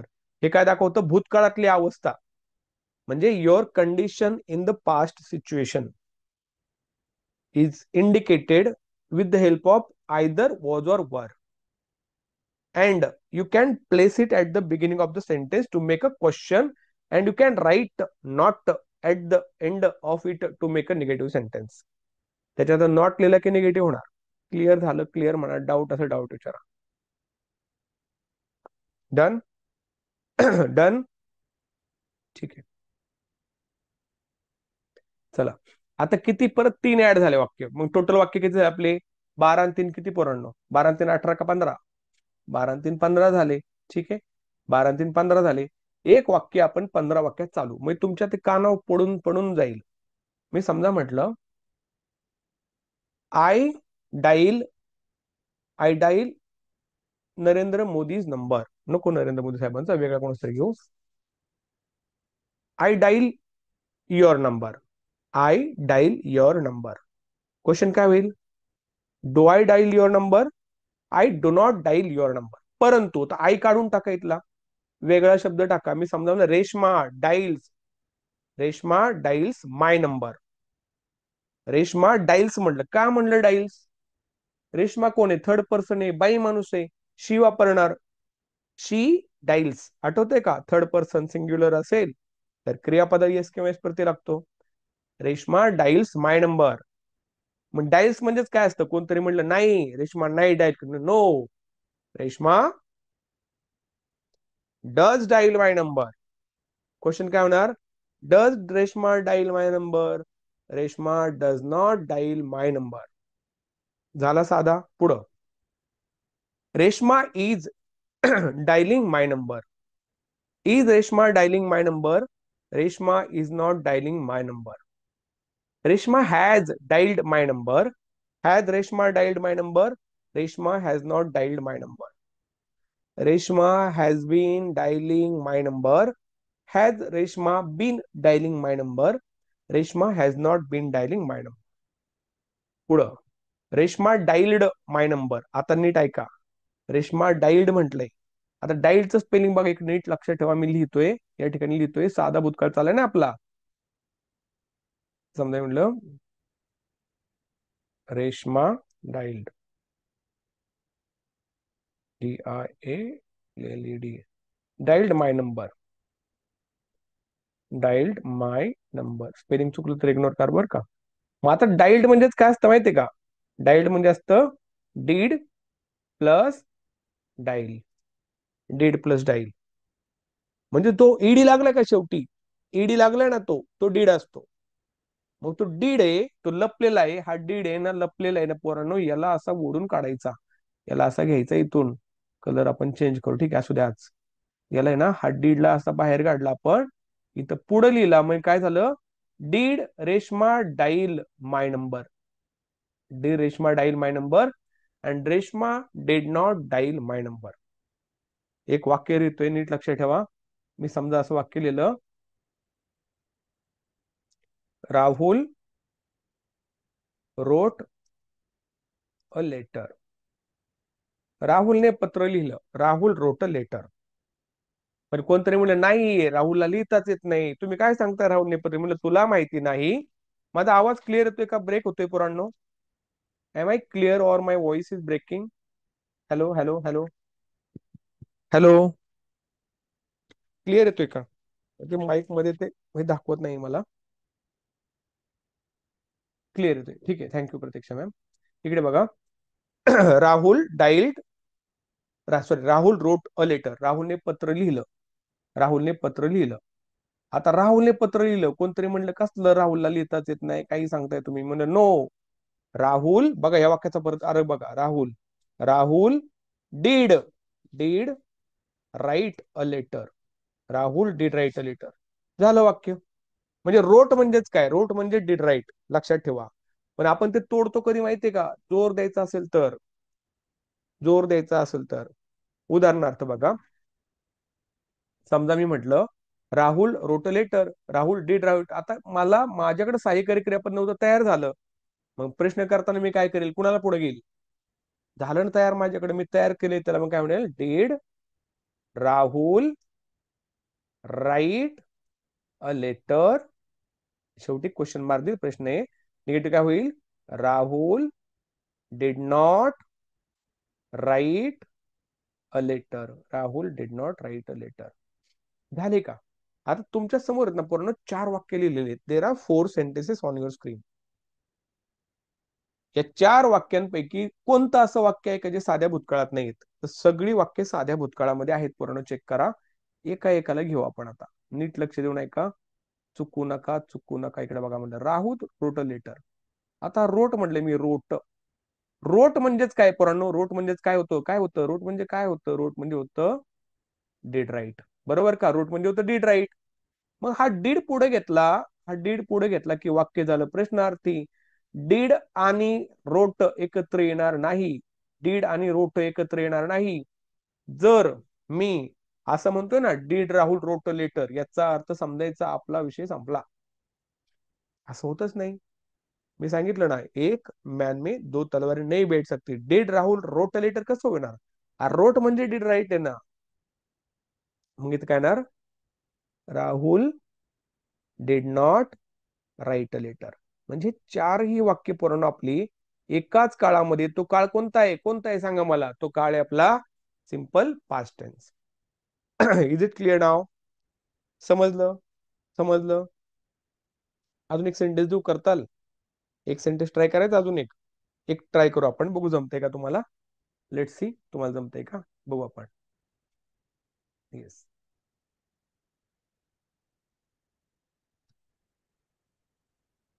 मी तुम्हाला असं म्हणलं होतं की हॅड हे वाक्यामध्ये मेन समय म्हणलं की Nitin had, Nitin had a girlfriend. Nitin had a girlfriend. वाक्याचा काळ कोणता आहे, कोण सांगेल मला. What is the tense of the given sentence. साधा भूतकाळ आहे. हॅड मेन वर्ब आहे.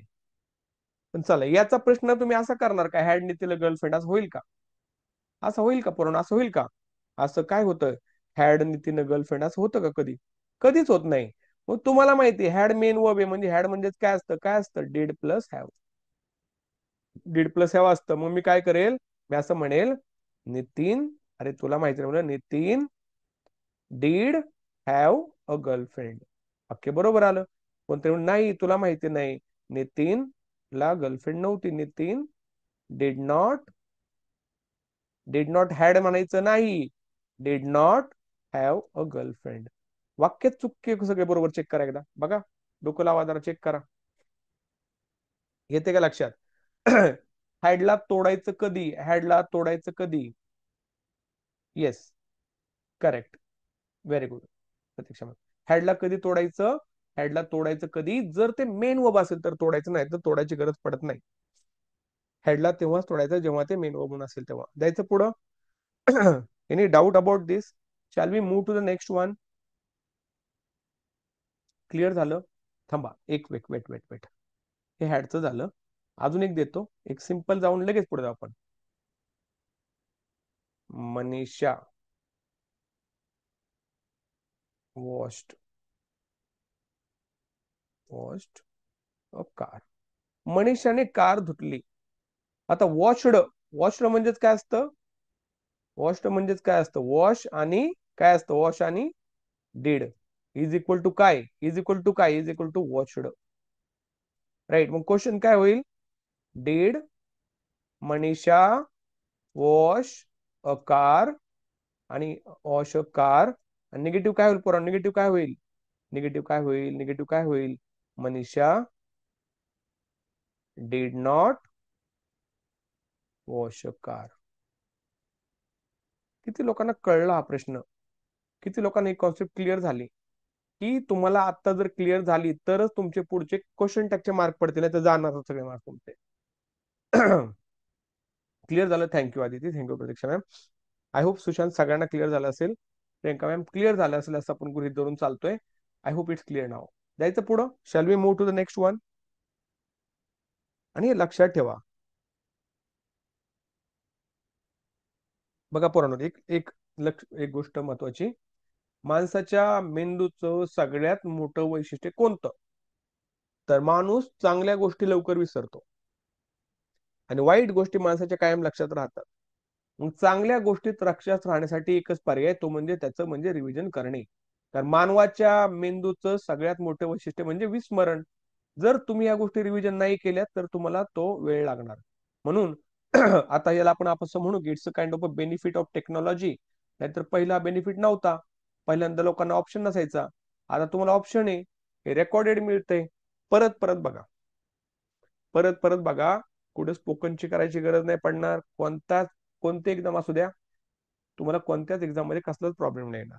फक्त हे चांगलं करून घ्या, ज्याचं बेसिक चांगलं. आता तुम्ही सगळे बऱ्यापैकी, तुम्हाला अंदाज आहे स्पर्धा परीक्षांचा, तुम्हाला माहिती असेल. लेट इट बी यूपीएससी और MPSC, before you start the preparation of it you have to start from basics. Basics मतलब स्टेट बोर्ड, एनसीआरटी, हे सगळं 60-70% कव्हर करतं तुमचं. त्याच्यामुळं ज्याचं बेसिक चांगलं त्याला पोस्ट लवकर मिळते, आणि जो फक्त वरवर अभ्यास करतो त्याचा प्रॉब्लेम होतो. म्हणून बेसिकला वेळ लागला तरी लागू द्या, मग तो कोणताही घटक असू द्या, घाई करायची नाही. ठीक आहे. आता आपण जातोय पुढे. Let's move to the next one.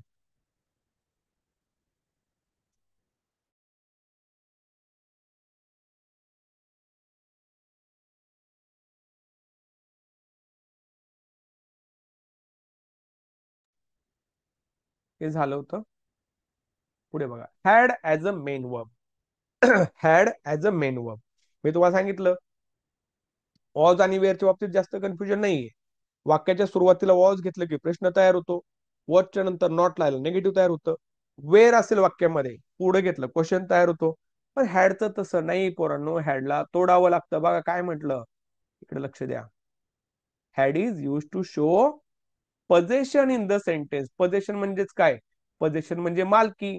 मग हॅडला तुम्हाला तोडायचं म्हणलं तर कसं तोडणार? हॅड म्हणजे काय असतं पोरांनो? हॅड म्हणजे काय असतं? हॅड म्हणजे असतं डीड हॅव. बघा चेक करा, बरोबर आहे का? हॅड म्हणजे असतं डीड, पहिल्यांदा डीड, आणि पुढे त्याला असतो have.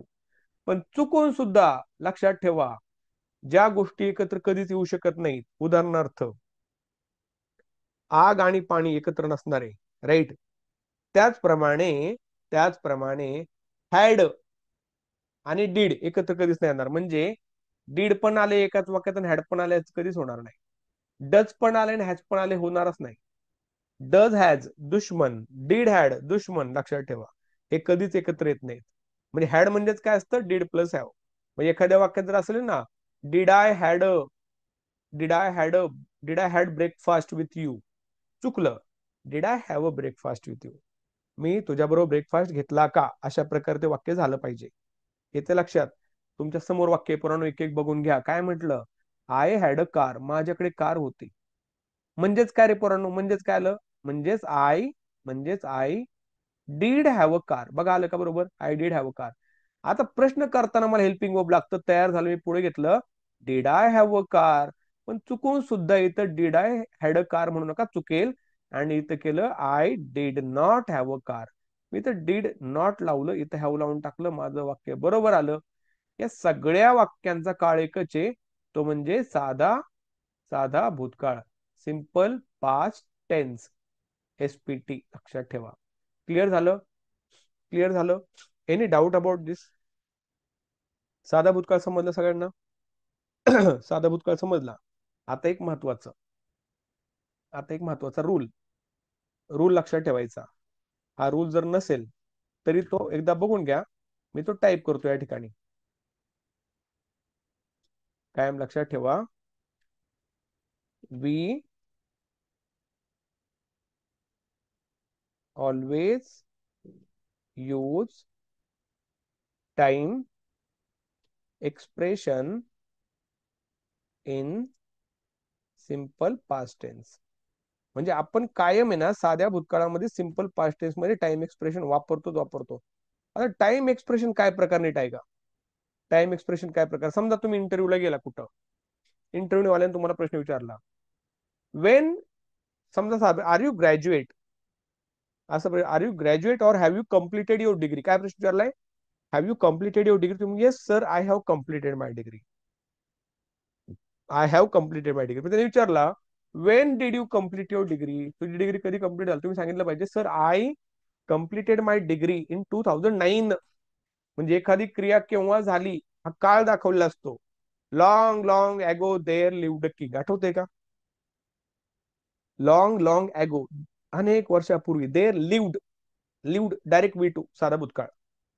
The king had two wives, king had two wives कोणता काळ आहे? किंगच्या नंतर हॅड आलं मुख्य व साधा भूतकाळ आहे. म्हणजे स्टोरी ही नेहमी साध्या भूतकाळामध्ये लिहिली जाते पोरांना. The story is always written in simple past tense.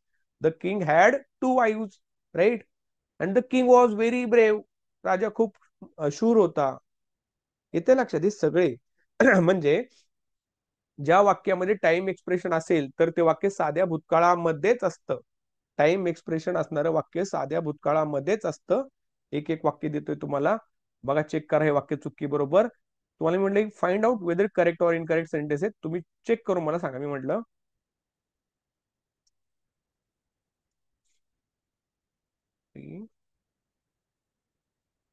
Joint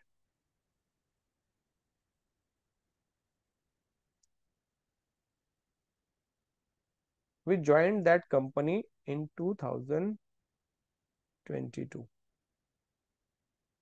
आता हे परीक्षेमध्ये वाक्य तुम्हाला असं देतील, we have joined that company in 2022. काय देतील? We have joined that company in 2022. मग तुम्हाला कळलं पाहिजे कोणतं वाक्य बरोबर. दुसरं वाक्य काय म्हटलं? वी हॅव, बेटा sorry, we have joined that company in 2022. या दोन पैकी बरोबर वाक्य कोणतं मला सांगा, पहिलं का दुसरं? Which one is the correct sentence, first or second? We join that company in 2022 and we have join that company in 2022. कोणतं करेक्ट आहे?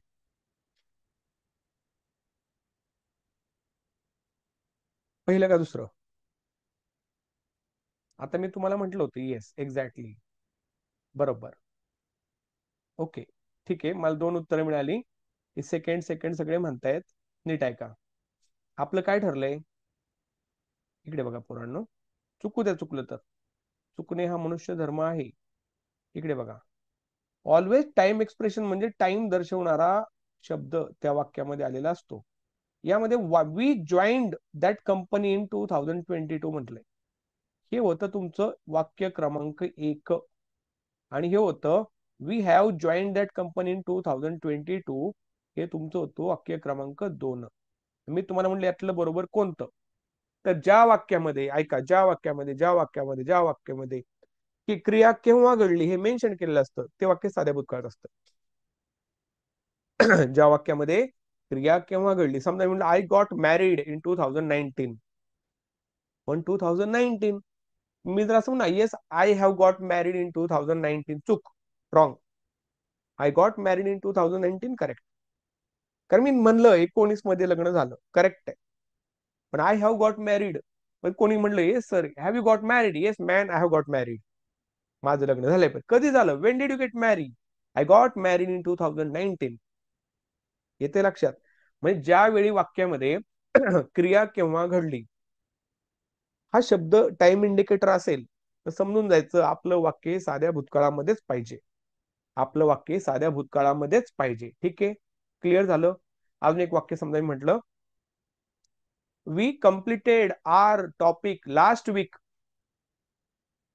मागच्या आठवड्यामध्ये आपला टॉपिक कंप्लीट केला, लास्ट वीक आलं की कम्प्लिटेड येणार. मग याचा अर्थ तुम्ही म्हणता तर रिसेंट ऍक्शन कुठे? ऑलरेडी रिसेंट म्हणजे आत्ताच. समजा मी आत्ताच मी 5 चपात्या खाल्ल्या, आत्ताच खाल्लेले आहेत, मी नाही खाऊ शकत. तो I have eaten 5 rotis recent, आत्ताच झाले. पण 2022 नंतर आता 2025 चालले, 3 वर्षाचा गॅप आहे, का आत्ता झालं का? नाही झालं. थोडक्यामध्ये टाइम एक्सप्रेशन असेल ना, तर समजून जायचं आपला वाक्याचा काळ कोणता असतो, साधा भूतकाळ. काल मी समजा म्हटलं, yesterday I got a phone call from the president of India. Yesterday I got a phone call. I have got नाही येणार, I got a call from the president of India. समजते? कारण येस्टरडे वर्ड आला, साधा भूतकाळ. साधा भूतकाळ म्हणजे कर्त्यानंतर क्रियापदाचं दुसरं रूप येणार त्या ठिकाणी. समजते? समजते का? समजा हे म्हटलं की लास्ट इयर, एखादा तुमच्यातलं पास झालं समजा आता या वर्षी, आणि त्यांनी सांगितलं आता 2001 जानेवारी 2026 पासून हे चालू होते, 8वा वेतन आयोग लागू होतोय. 8वा वेतन आयोग म्हणजे समजून खूप पैसेच पैसे. ते म्हटला की I have qualified this exam last year. चूक. I qualified this exam last year. Last year म्हटलं डायरेक्ट विटो वापरायचं, हॅव हॅज वापरायचं नाही. कळलं का? टाइम एक्सप्रेशन आलं कोणत्या वर्षी, last year, last month, yesterday, 10 days, week ago, अगो असेल, बिफोर असेल, 2022 असेल, 23 असेल, 20 असेल, 18 असेल, 17 असेल, काहीही असू द्या. ज्यावेळी तुम्ही टाइम एक्सप्रेशन वापरता, समजून जायचं आपल्या वाक्याचा काळ कोणता आहे, तर साधा भूतकाळ आहे. I hope I have made my self very much clear. अजून डाऊट असेल तुम्ही विचारू शकता, डाऊट नसेल डायरेक्ट क्लिअर म्हणून आपण पुढे जाऊ. क्लिअर आहे, क्लिअर आहे, क्लिअर आहे, क्लिअर आहे. Very good. आता ठरल्याप्रमाणे आपली नेहा परत आली या ठिकाणी. काय म्हणते नेहा?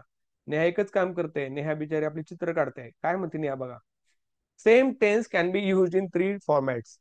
म्हणजे आपलं आता 15 + 3 18 वाक्य होतील. एकच काळ तुम्ही काय करताय, 3 वाक्यामध्ये वापरताय. बघा इथं काय म्हटलंय, नीट ऐका बरं का पोरांनो, नीट समजून घ्या.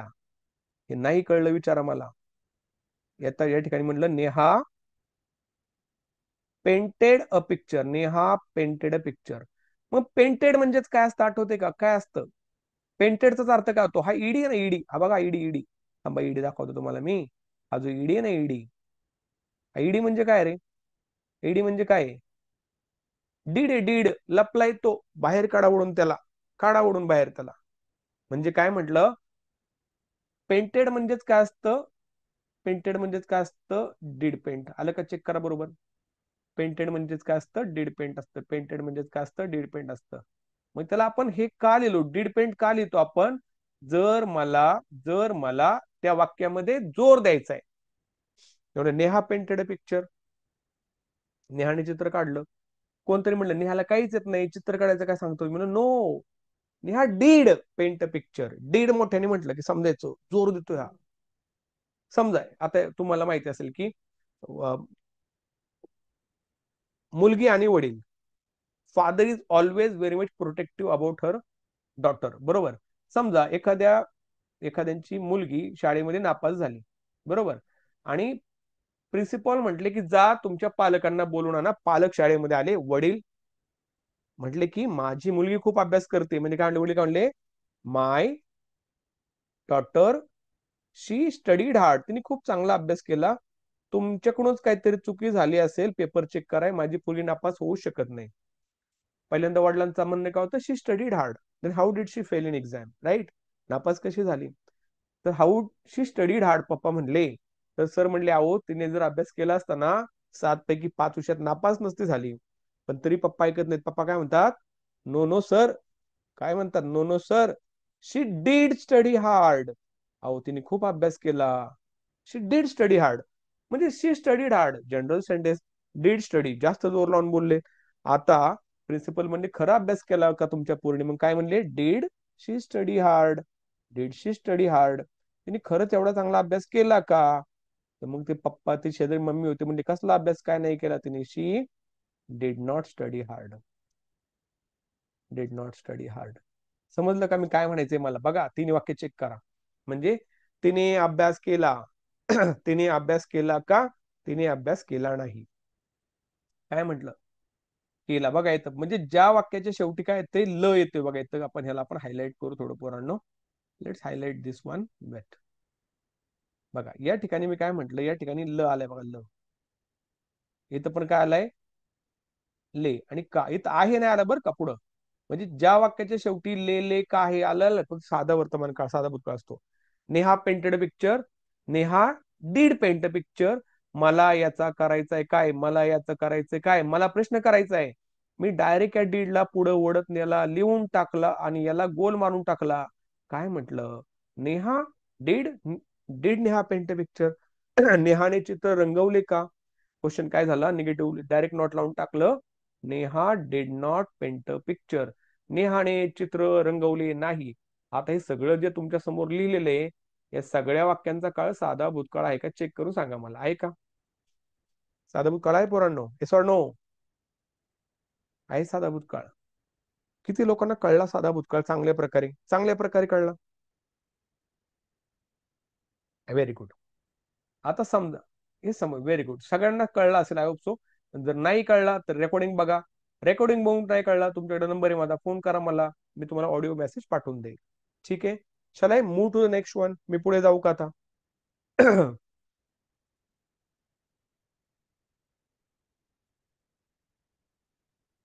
ठीक आहे, बघा काय म्हटलं.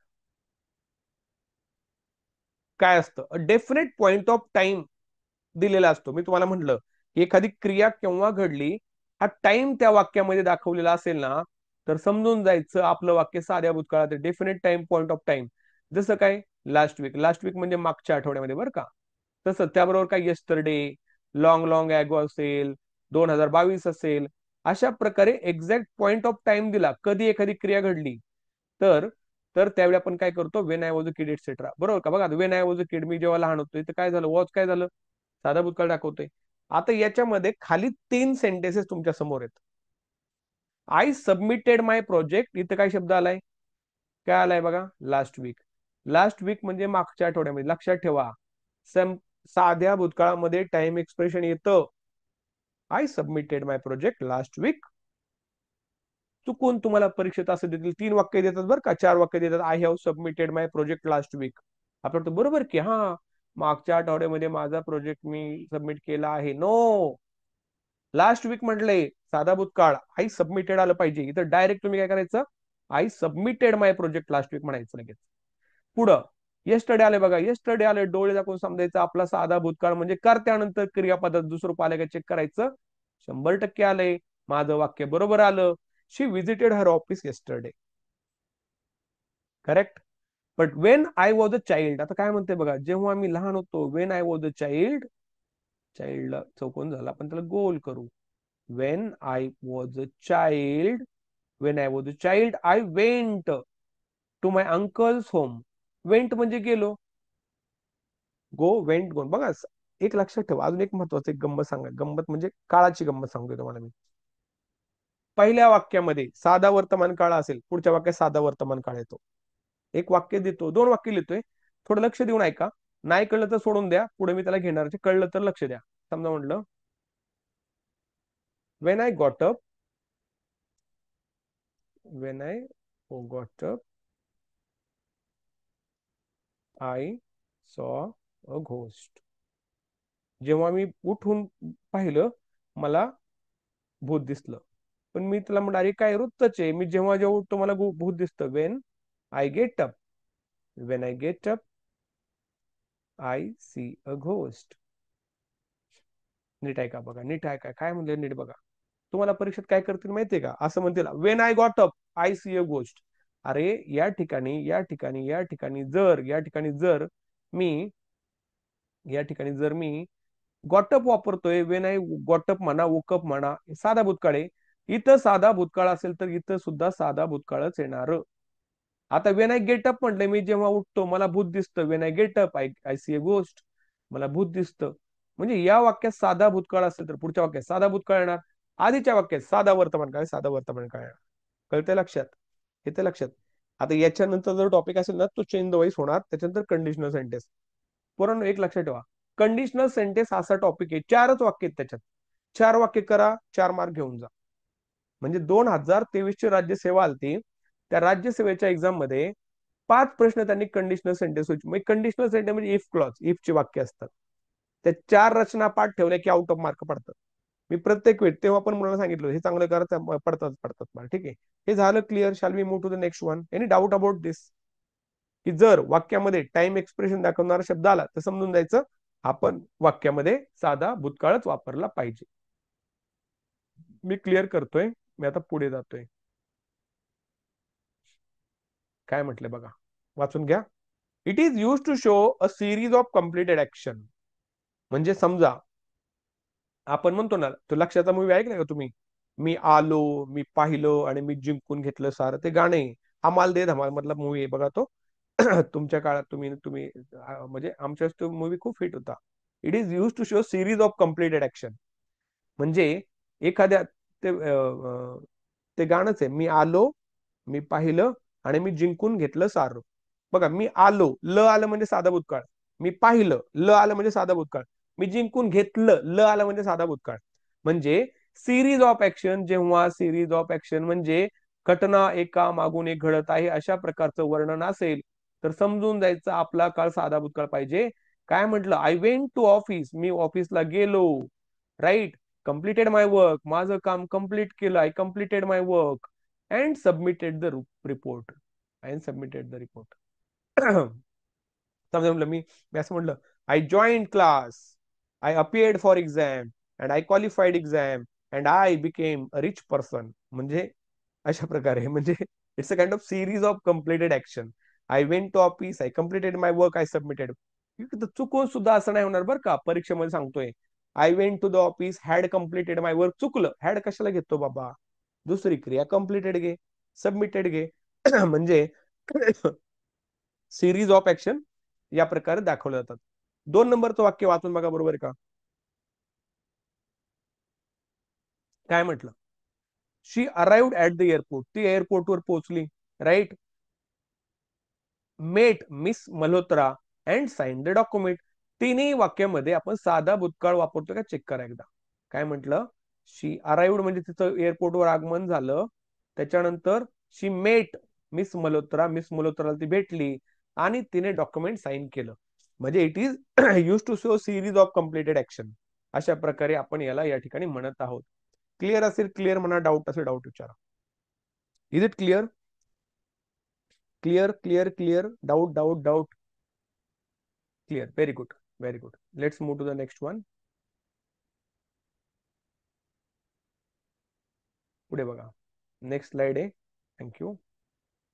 Let's go to the next slide. काय म्हटलं? साधा भूतकाळ.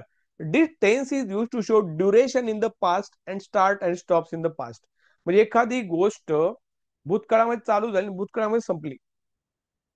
Duration in the past, start and tops in the past. एखादी गोष्ट भूतकाळामध्ये चालू होते भूतकाळामध्ये संपते, तर अशा प्रकारे तुम्ही हा काळ वापरू शकता.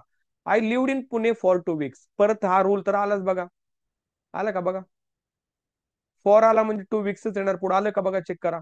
Sachin studied English literature for 4 years. For 4 years किती वर्षासाठी? 4 वर्षासाठी. 4 इयर्स म्हटले पुराण लक्षात ठेवा, बरोबरच येणार. ठीक आहे, क्लिअर झालं. याला थोडं कडला उडू आपण. कसं आहे ना कडला, हा गेलं. क्लिअर झालं. पुढे काय म्हटलं? We talked on the phone for 40 minutes. म्हणजे 40 मिनिटं आम्ही फोनवर बोललो. सॉरी. म्हणजे या प्रत्येक शब्दानंतर आपल्याला काय मिळतंय? फॉरच्या नंतर कालावधी दाखवलेला आहे. म्हणजे हे वाक्य बरोबर आहे. It is use to show duration, कालावधी of the past when that starts and tops in the past. एखादी गोष्ट भूतकाळ चालू होती संपते. अशा प्रकारे तुम्ही हा काळ वापरला जातो. एनी डाऊट अबाउट दिस?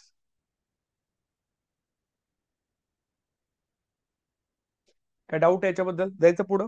एवढं काही इम्पॉर्टंट रोल नाही, सोडून द्या. याच्यावर काही प्रश्न येत नाही. लक्षात ठेवा फक्त. कानावर असू द्या तुमच्या.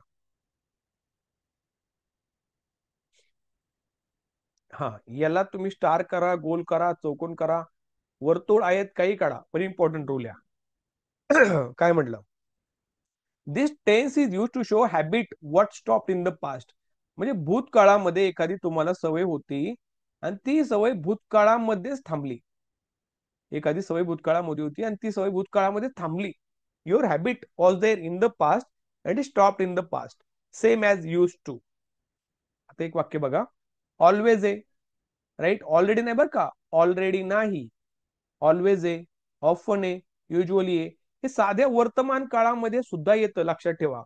हे साध्या वर्तमान काळामध्ये सुद्धा येतं. मी म्हणलं I always wake up late in the morning. मी नेहमी सकाळी उशिरा उठतो.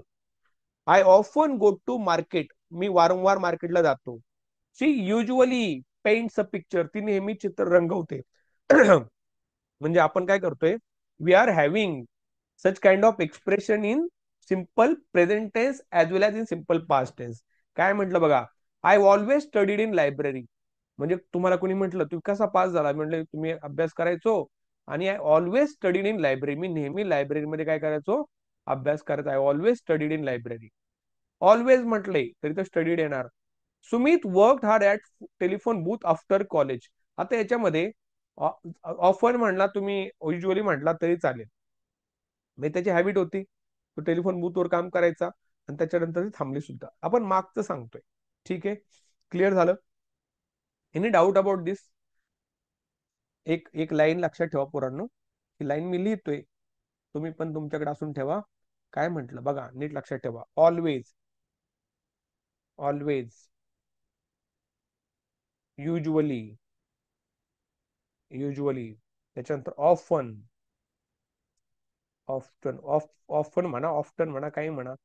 याचा वापर mostly mostly simple present tense मध्ये होतो बरं का. मोस्टली म्हटलंय, मोस्टली सिम्पल प्रेझेंट टेन्स मध्ये होतो. कारण हे आपले काय दाखवतं माहितीये का, सवयी दाखवतं, हॅबिच्युअल ऍक्शन दाखवतं. बरोबर का? आठवते का? साध्या वर्तमान काळाचे रूल एकदा बघून घ्या नीट. साध्या वर्तमान काळचे म्हणजे I always conduct 8 sessions in a day. मी रोज 8 सेशन्स घेतो. I usually I usually go for swimming. मी नेहमी पोहायला जातो. I often use my phone. मी वारंवार माझा मोबाईल यूज करतो. हे सगळे माझे सवयी दाखवतात. They are use to show your habits. ठीक आहे, shall I clear, shall I move to the next one? Doubt असेल विचारा पोरांनो, डाऊट नसेल क्लिअर म्हणा, क्लिअर म्हणा. ठीक आहे, चलो लेट्स मूव.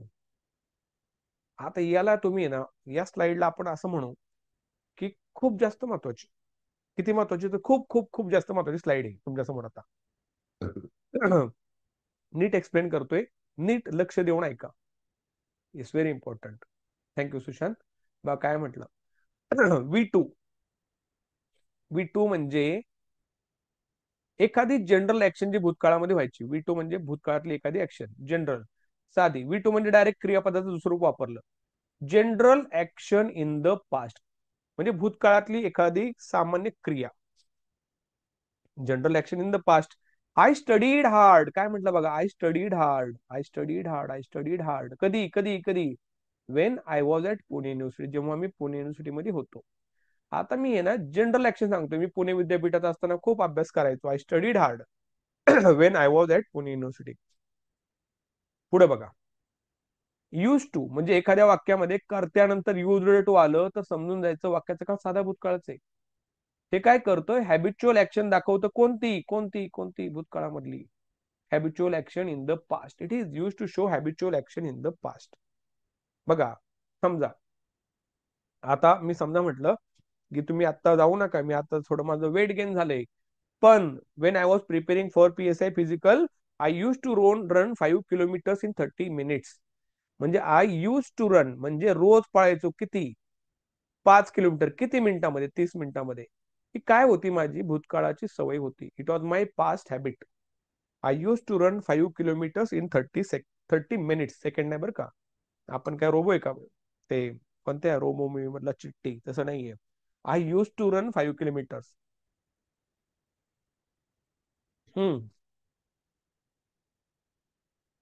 मी एक वाक्य लिहितोय, ते वाक्य चुकी बरोबर मला सांगता तुम्ही बरं का. किती लोकांना वाटतंय बघा, नीट ऐका. खूप महत्वाचं, मी तुम्हाला आधीच म्हणले स्लाइड खूप जास्त महत्वाची आहे. नीट बारीक लक्ष देऊन ऐका रे पोरांनो. काय म्हटलं बघा, आय एम यूज टू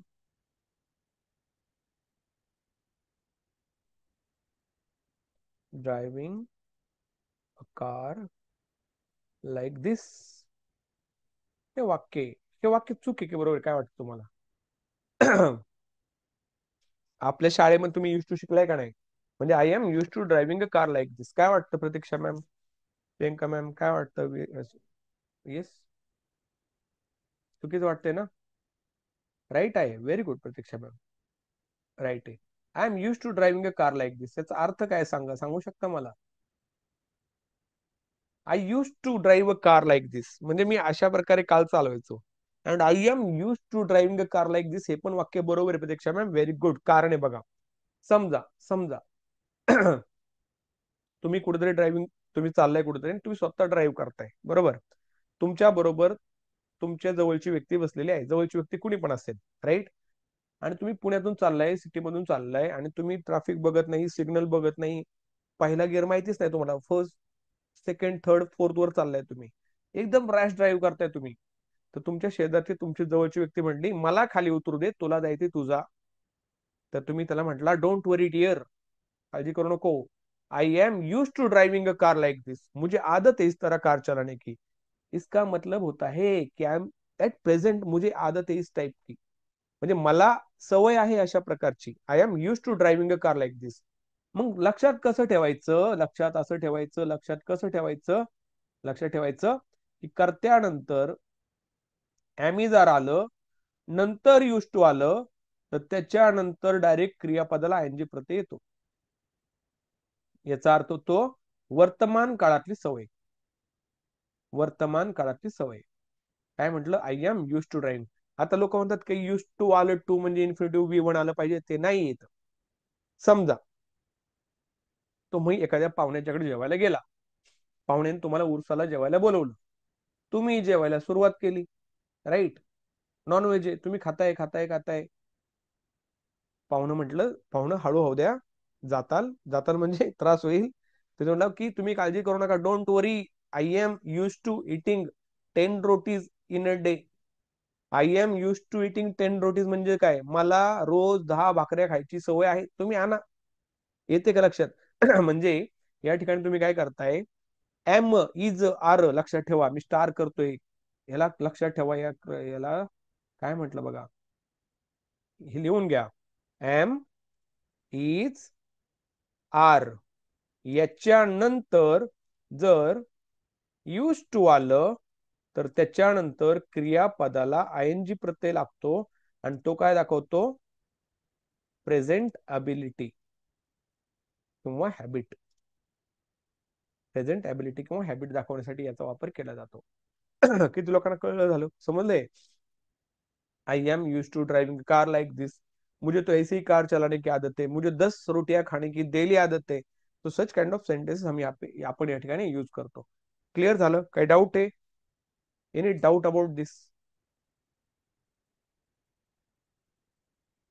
म्हणजे पोरांनो ऐका, परीक्षेला जर हा प्रश्न आला ना, तर जवळजवळ जवळजवळ 70 ते 80% जनता याला नाही म्हणते. यांना वाटते वाक्य चुकलंय, कारण त्यांना एकच माहिती असतं, यूज टू आल्यानंतर वी वन वापरायचं. उदाहरणार्थ मी म्हणलं आय यूज टू, आता पुढे बघा, वुड प्लस वी वन, हा राहिलं सांगायचं पोरांनो, थांबा इकडे लक्ष ठेवा. Would plus V one, would आलं आणि त्याच्यानंतर पुढे वी वन आलं, याचा अर्थ काय होतो? भूतकाळामध्ये तुम्ही एखादी गोष्ट इरेग्युलर पद्धतीने म्हणजे अनियमितपणे करायचा. इरेग्युलर म्हणजे अनियमितपणे करायचा. Would plus V one, irregular activity in the past. बघा, I would go to the temple with my uncle. आता समजा तुम्ही म्हातारे झालाय, तुम्ही तुमच्या सांगताय नातवंडांना की when I was a kid, मी जेव्हा लहान होतो ना, I would go to temple with my uncle. याचा अर्थ का रोज जाऊन तिथं बसायचं का फुलं विकायला? मंदिरात जायचा, पर काहीतरी जातो मंदिरात, म्हणजे irregularly. I would go to the temple with my uncle म्हणजे इरेग्युलर ऍक्टिव्हिटी, रोज नव्हतो जात, जायचो, गुरुवारी जायचो, शनिवारी जायचो, सोमवारी जायचो, इरेग्युलर वेने जायचो. परंतु परंतु जेव्हा मी तरुण होतो ना, मी काय म्हणायचो, मी म्हटलं की रोज मी 5 किलोमीटर पळायचो 30 मिनिटांमध्ये. So I use to run 5 kilometres in a day, सवय होती मला. समजा मी असं म्हटलं, तुम्ही आता तुम्ही अभ्यास करताय, यू आर ऍस्पिरंट, आणि after studying hard finally you cracked particular exam, आणि तुम्ही सांगताय तुमच्या नातेवाईकांना, मी असंच नाही अधिकारी झालो, असेच नाही मला महिन्याला लाख रुपये पगार मिळत. I use to study hard for this exam, मी या परीक्षेसाठी खूप अभ्यास करायचो, बहुत ज्यादा मेहनत किया करता था मैं इस एग्जाम के लिए, तभी मैं इस एग्जाम को क्रैक कर पाया, आई यूज टू स्टडी हार्ड. कळलं? परंतु मी समजा म्हटलं की मी दिल्लीला होतो, मी म्हटलं when I was in Delhi I met I use to do yoga, रोज करायचो. पण मी म्हणलं आय प्रॅक्टिस योगा, मी कधीतरी करायचो. I would practice yoga, irregular पद्धतीने करायचो. आता हे सगळी वाक्य आहेत ना, ही सगळी वाक्य पोरांनो साध्या भूतकाळामध्येच आहेत. म्हणजे तुम्हाला सब्जेक्टच्या नंतर V2 असेल तर we are talking about general action. सब्जेक्टच्या नंतर यूज टू प्लस V1 असेल, we are talking about habitual action in the past. सब्जेक्टच्या नंतर वुड प्लस V1 असेल, we are talking about irregular activity in the past. सब्जेक्टच्या नंतर am is are use to plus ING असेल, we are talking about present habit or present capability. आत्ताच्या क्षमतेचा वापर अशा प्रकारे आपण या ठिकाणी करत आहोत. क्लिअर असेल क्लिअर, मला डाऊट विचारा. Clear clear clear clear. Yes ए पोरांनो बोला ना, क्लिअर का? ओके चलो let's move to the next one. Very good, thank you. मी जस्ट पोरांनो म्हणतो, मग त्याच्यामध्ये मुली पण आल्या बरं का. पोरांनो असं एक it's a kind of a common noun that I am using. त्याच्यानंतर आम्ही we are girls and you are saying पोरांनो, इट्स अ कॉमन वर्ड असं समजून घ्या तुम्ही. I hope you understand. चला पुढे बघा. येस पुढे बघा. फ्रिक्वेन्सी. फ्रिक्वेन्सी म्हणजे वारंवार, एखादी गोष्ट परत परत होत असेल. आपलं झालं होतं, मी सांगितलंय ऑफन समटाइम्स ऑलवेज. ऑफन म्हणजे वारंवार, समटाइम्स म्हणजे कधी कधी, ऑलवेज म्हणजे नेहमी. प्रत्येक वाक्य कसं वापरलंय बघा पोरांनो. Rahul sometimes walked home at lunch time. Sometimes कधी कधी काय करायचं, राहुल घरी जायचा जेवण्यासाठी. करेक्ट आहे. Rahul sometimes sometimes walked home at lunch time, म्हणजे जेवायच्या वेळेस राहुल पळून जायचा, घरी जेवायला जायचा. I often travel by car. मी वारंवार आहे ना कारनेच प्रवास करायचो. I often travel by car. So I am trying to show frequency with the help of this kind of adverbs. Often sometimes always. ठीक आहे, हे झालं होतं मला वाटतं आपलं. परत परत एकदा मी त्याला घेतलं. Shall I move to the next one. हे क्लिअर करू आपण पोरांनो. पुढे बघा. Past continuous tense. Simple past आपला जास्त वेळ खाल्ला, कारण तो टेन्स आपल्यासाठी महत्वाचा आहे. आता आपण पाहतोय पास्ट कंटिन्युअस टेन्स म्हणजे चालू भूतकाळ. चालू भूतकाळ म्हणजेच काय? Past continuous tense. आता जस्ट मी तुम्हाला चालू भूतकाळ म्हणलं पोरांनो, तुमचं लक्ष लक्ष फक्त एका बारीक गोष्टीकडे पाहिजे. काय पाहिजे?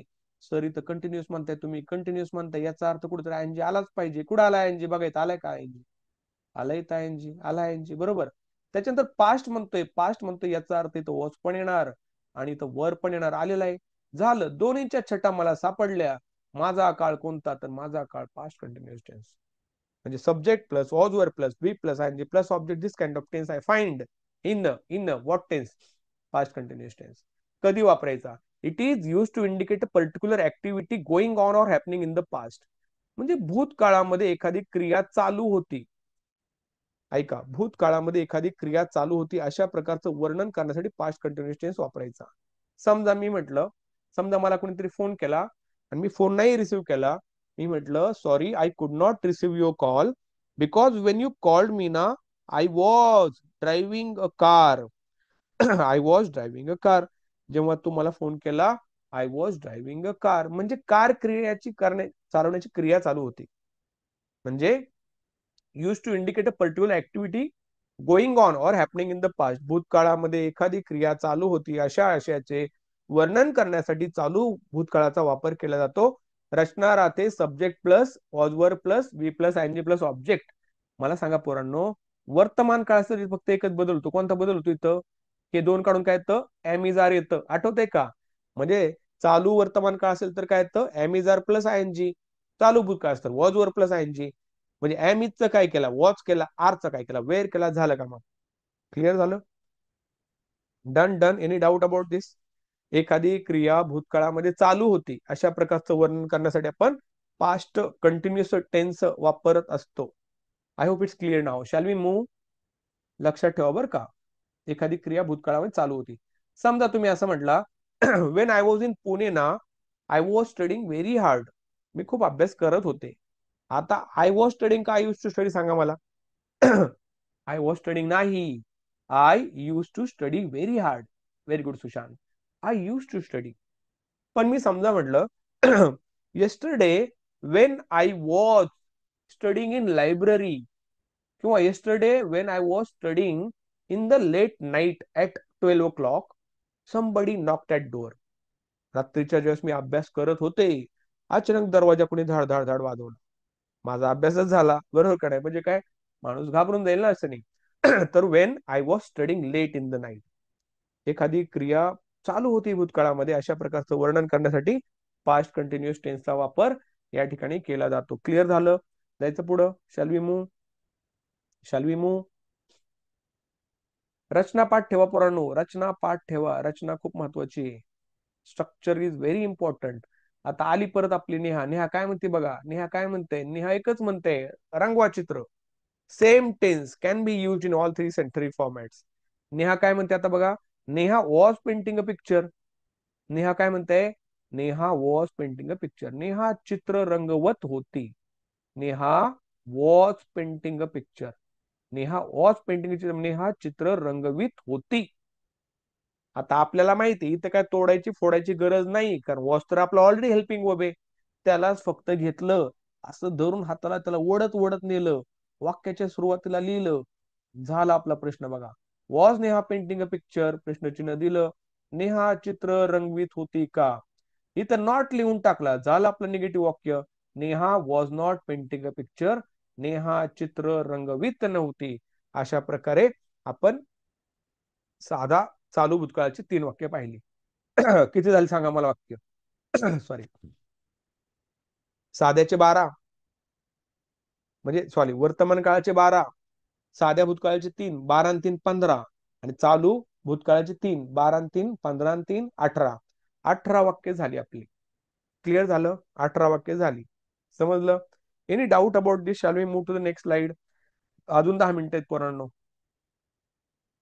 हे समजा या ठिकाणी वेर आहे, समजा इथं समजा जर बॉईज असतं काय केलं असतं? एक वाक्य बघा, एक वाक्य बघा. समजा मी म्हटलं, वाक्य लिहितोय मी, students are working hard. Students are working hard. विद्यार्थी खूप मेहनत करत आहेत. वाक्य चुकी बरोबर सांगा मला. म्हणजे sorry sorry sorry sorry, was नाही, और नाही, were were were were, sorry sorry sorry sorry sorry. Students were working hard. विद्यार्थी खूप काम करत होते. सुरुवातीला काय घेणार? घ्या ना वेर. काय झालं? वर स्टुडंट्स, स्टुडंट्स वर्किंग हार्ड. विद्यार्थी खूप काम करत होते का? निगेटिव्ह काय होणार पोरांनो? Students were not working hard. काय होणार negative? Students, students were not working hard. Working hard. किती लोकांना कळलंय? हाऊ मेनी ऑफ यू कुड अंडरस्टँड दिस कॉन्सेप्ट? किती लोकांना समजलंय? समजलं का सांगा मला, परत सांगू? हम्म? हम्म? एका फ्लो मध्ये, व्हेरी गुड, आता नीट ऐका मी काय सांगतोय. एका फ्लो मध्ये एक विषय केला तर तो चांगल्या प्रकारे होतो. किती लोकांना वाटतं?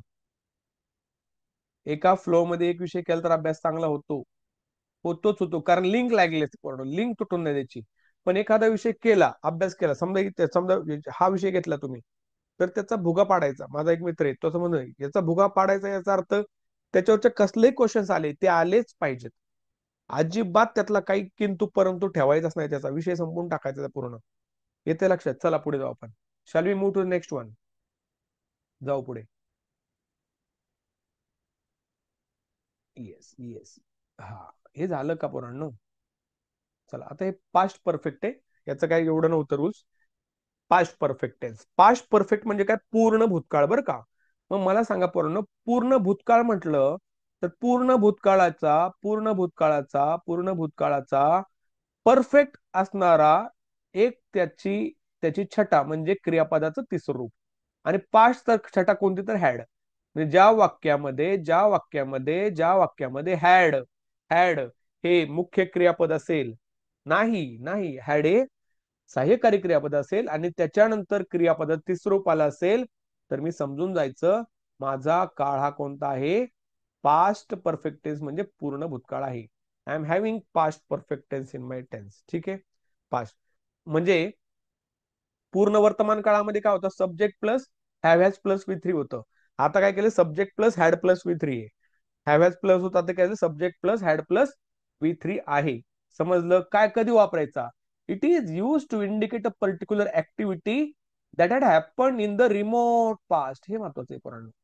In the remote past. Remote past म्हणजे काय, खूप दूरच्या भूतकाळामध्ये एखादी क्रिया घडली, दूरच्या भूतकाळामध्ये. उदाहरणार्थ साधं उदाहरणार्थ डे टू डे लाईफ मधले मी घेतो. मी समजा मी असं म्हटलं की आता 2025 चाललंय, 2060चा विचार करतो. मी समजा म्हटलं की आय हॅड, मी सांगतो कोणाला तरी, I had launched my online live recorded batch. गोष्ट चालली 2025 ची, सांगतोय 2060 मध्ये. म्हणजे जवळजवळ 35 वर्ष मागचं सांगतोय, दूरच्या काळातले सांगतोय. I had launched my live and recorded batch. तर याच्यामध्ये आपण काय करतोय, we are having the sense of remoteness. दूरच्या एखादी भूतकाळ, दूरची एखादी गोष्ट आपण याच्यामध्ये सांगण्याचा प्रयत्न करत असतो. त्याला पास्ट परफेक्ट टेन्स असं म्हणायचं. किती लोकांना कळलं? समजलं? रिमोट पास्ट, रिमोट पास्ट, दूरचा भूतकाळ. आता याच्यामध्ये मी क्लिअर करतोय. फक्त आता नेहाचं तेवढं वाक्य घेऊ आणि आपण थांबू. म्हणजे 8 वाजलेत आता. The same tense can be use in all 3 formats. एकच टेन्स 3 फॉर्मॅट्स मध्ये तुम्हाला वापरता येतो. आपले फॉर्मॅट माहिती आहेत आपल्याला, कोणते कोणते कोणते कोणते असर्टिव्ह, इंट्रॉगेटिव्ह आणि निगेटिव्ह. बघा काय म्हटलं, चेक करा काय म्हटलंय. काय म्हटलंय, Neha Neha Neha had, Neha had painted, बघा अ पिक्चर. नेहाने चित्र रंगवले होते. आता हॅडला पुढे घ्या, लिहून टाका. Had Neha painted a picture. नेहाने चित्र रंगवले होते का? आणि Neha had not painted a picture. नेहाने चित्र रंगवले नव्हते. अशा प्रकारे तीनही वाक्यांचा काळ आपला पूर्ण भूतकाळ आहे, हे पाठ ठेवायचं. 18 आणि 3 किती झाले? 21 वाक्य आपण शिकलो. आता एक होमवर्क आहे तुमच्यासाठी उद्यासाठी. एका वाक्याची 21 वाक्य तुम्ही करायची. ते वाक्य मी समोर देतोय आणि तुम्ही मला ते व्हॉट्सअपला शेअर करायचं उद्या दुपारपर्यंत. वाक्य तुमच्या समोर आहे. वाक्य असं आहे, नताशा नताशा बाईज अ मोबाईल. नताशा मोबाईल खरेदी करते. नताशा बाईज अ मोबाईल. राईट. आता नताशा बाईज अ मोबाईल, बायचं विटू आताच लिहितो, बायचं विटू होतं बायड करू नका, विट होतं बॉट. आणि V3 पण काय होतं, BOUGST बॉट. बाय म्हणजे खरेदी करणे, बॉट म्हणजे खरेदी केला. आता नताशा बाईज अ मोबाईल, या वाक्याचे तुम्ही किती वाक्य करणार मला सांगा, किती करणार? 21. ठीक आहे. 21 वाक्य करायचे आहे तुम्हाला उद्या दुपारपर्यंत पाठवायची. आणि ते रोज करायचे, हळूहळू रोज करायचे. 36 वाक्य करायचे, पहिले शिकून घ्या. ठीक आहे. एनी डाऊट मला सांगा. तुम्हाला बोर वगैरे होत नाही ना 2 तास? झालं का? वाटलं का बोरिंग वगैरे, काय कंटाळवाणं वाटलं का? I think it was not boring at all. It is entertaining because important. Very good Pratiksha ma'am. कारण हे इम्पॉर्टंट आहे आपल्यासाठी. एक लक्षात ठेवा पोरांनो, जेव्हा एखादी गोष्ट तुम्ही आनंदाने करताना, ती गोष्ट खूप चांगल्या प्रकारे होते. मग काही असू द्या, तुम्ही गोष्ट आनंदाने करता. अभ्यास आनंदाने करायचा, लेक्चर्स अटेंड आनंदाने करायचे अटेंड. हा. आणि असं बी माझं म्हणजे पहिल्यापासून, आता तरी हे ऑनलाईन असल्यामुळे मला जास्त, आपण जास्त खूप प्रोफेशनल राहतो. ऑफलाईन मध्ये तर अजून एंटरटेनमेंट असतं. पण ठीक आहे, ऑनलाईन मध्ये एक प्रोफेशनलिझम पण राहतो. आणि ते आपल्या बाकीच्या शिक्षकांसारखं नसतं. एक प्रोफेशनलिझम आपण फॉलो करतो, तो करू आपण पुढे जाऊ, एक्झाम ओरिएंटेड अभ्यास करू. अशा प्रकारे आज आपण आपल्या लेक्चरला विराम देऊ. बरोबर 7:59 झालेत. 2 तास संयम दाखवला. 3 तासचा पिक्चर पण आपण एकत्र पाहत नाही, पण तुम्ही 2 तास संयम दाखवला. असा संयम तुम्ही अजून काही दिवस दाखवताल. ठीक आहे, असा नाही अशी अपेक्षा. डाऊट असेल विचारा, डाऊट नसेल क्लिअर म्हणा, आपण थांबून जाऊ. Is it clear? Is it clear? Any doubt about anything? Any clear? Sorry, any doubt? I hope it's clear now. Okay. So thank you very much for joining. Tomorrow मला homework complete करून पाहिजे. उद्या भेटू आपण पुन्हा एकदा 6 वाजता. सो भेटू आपण. Okay. So good night, bye, take care.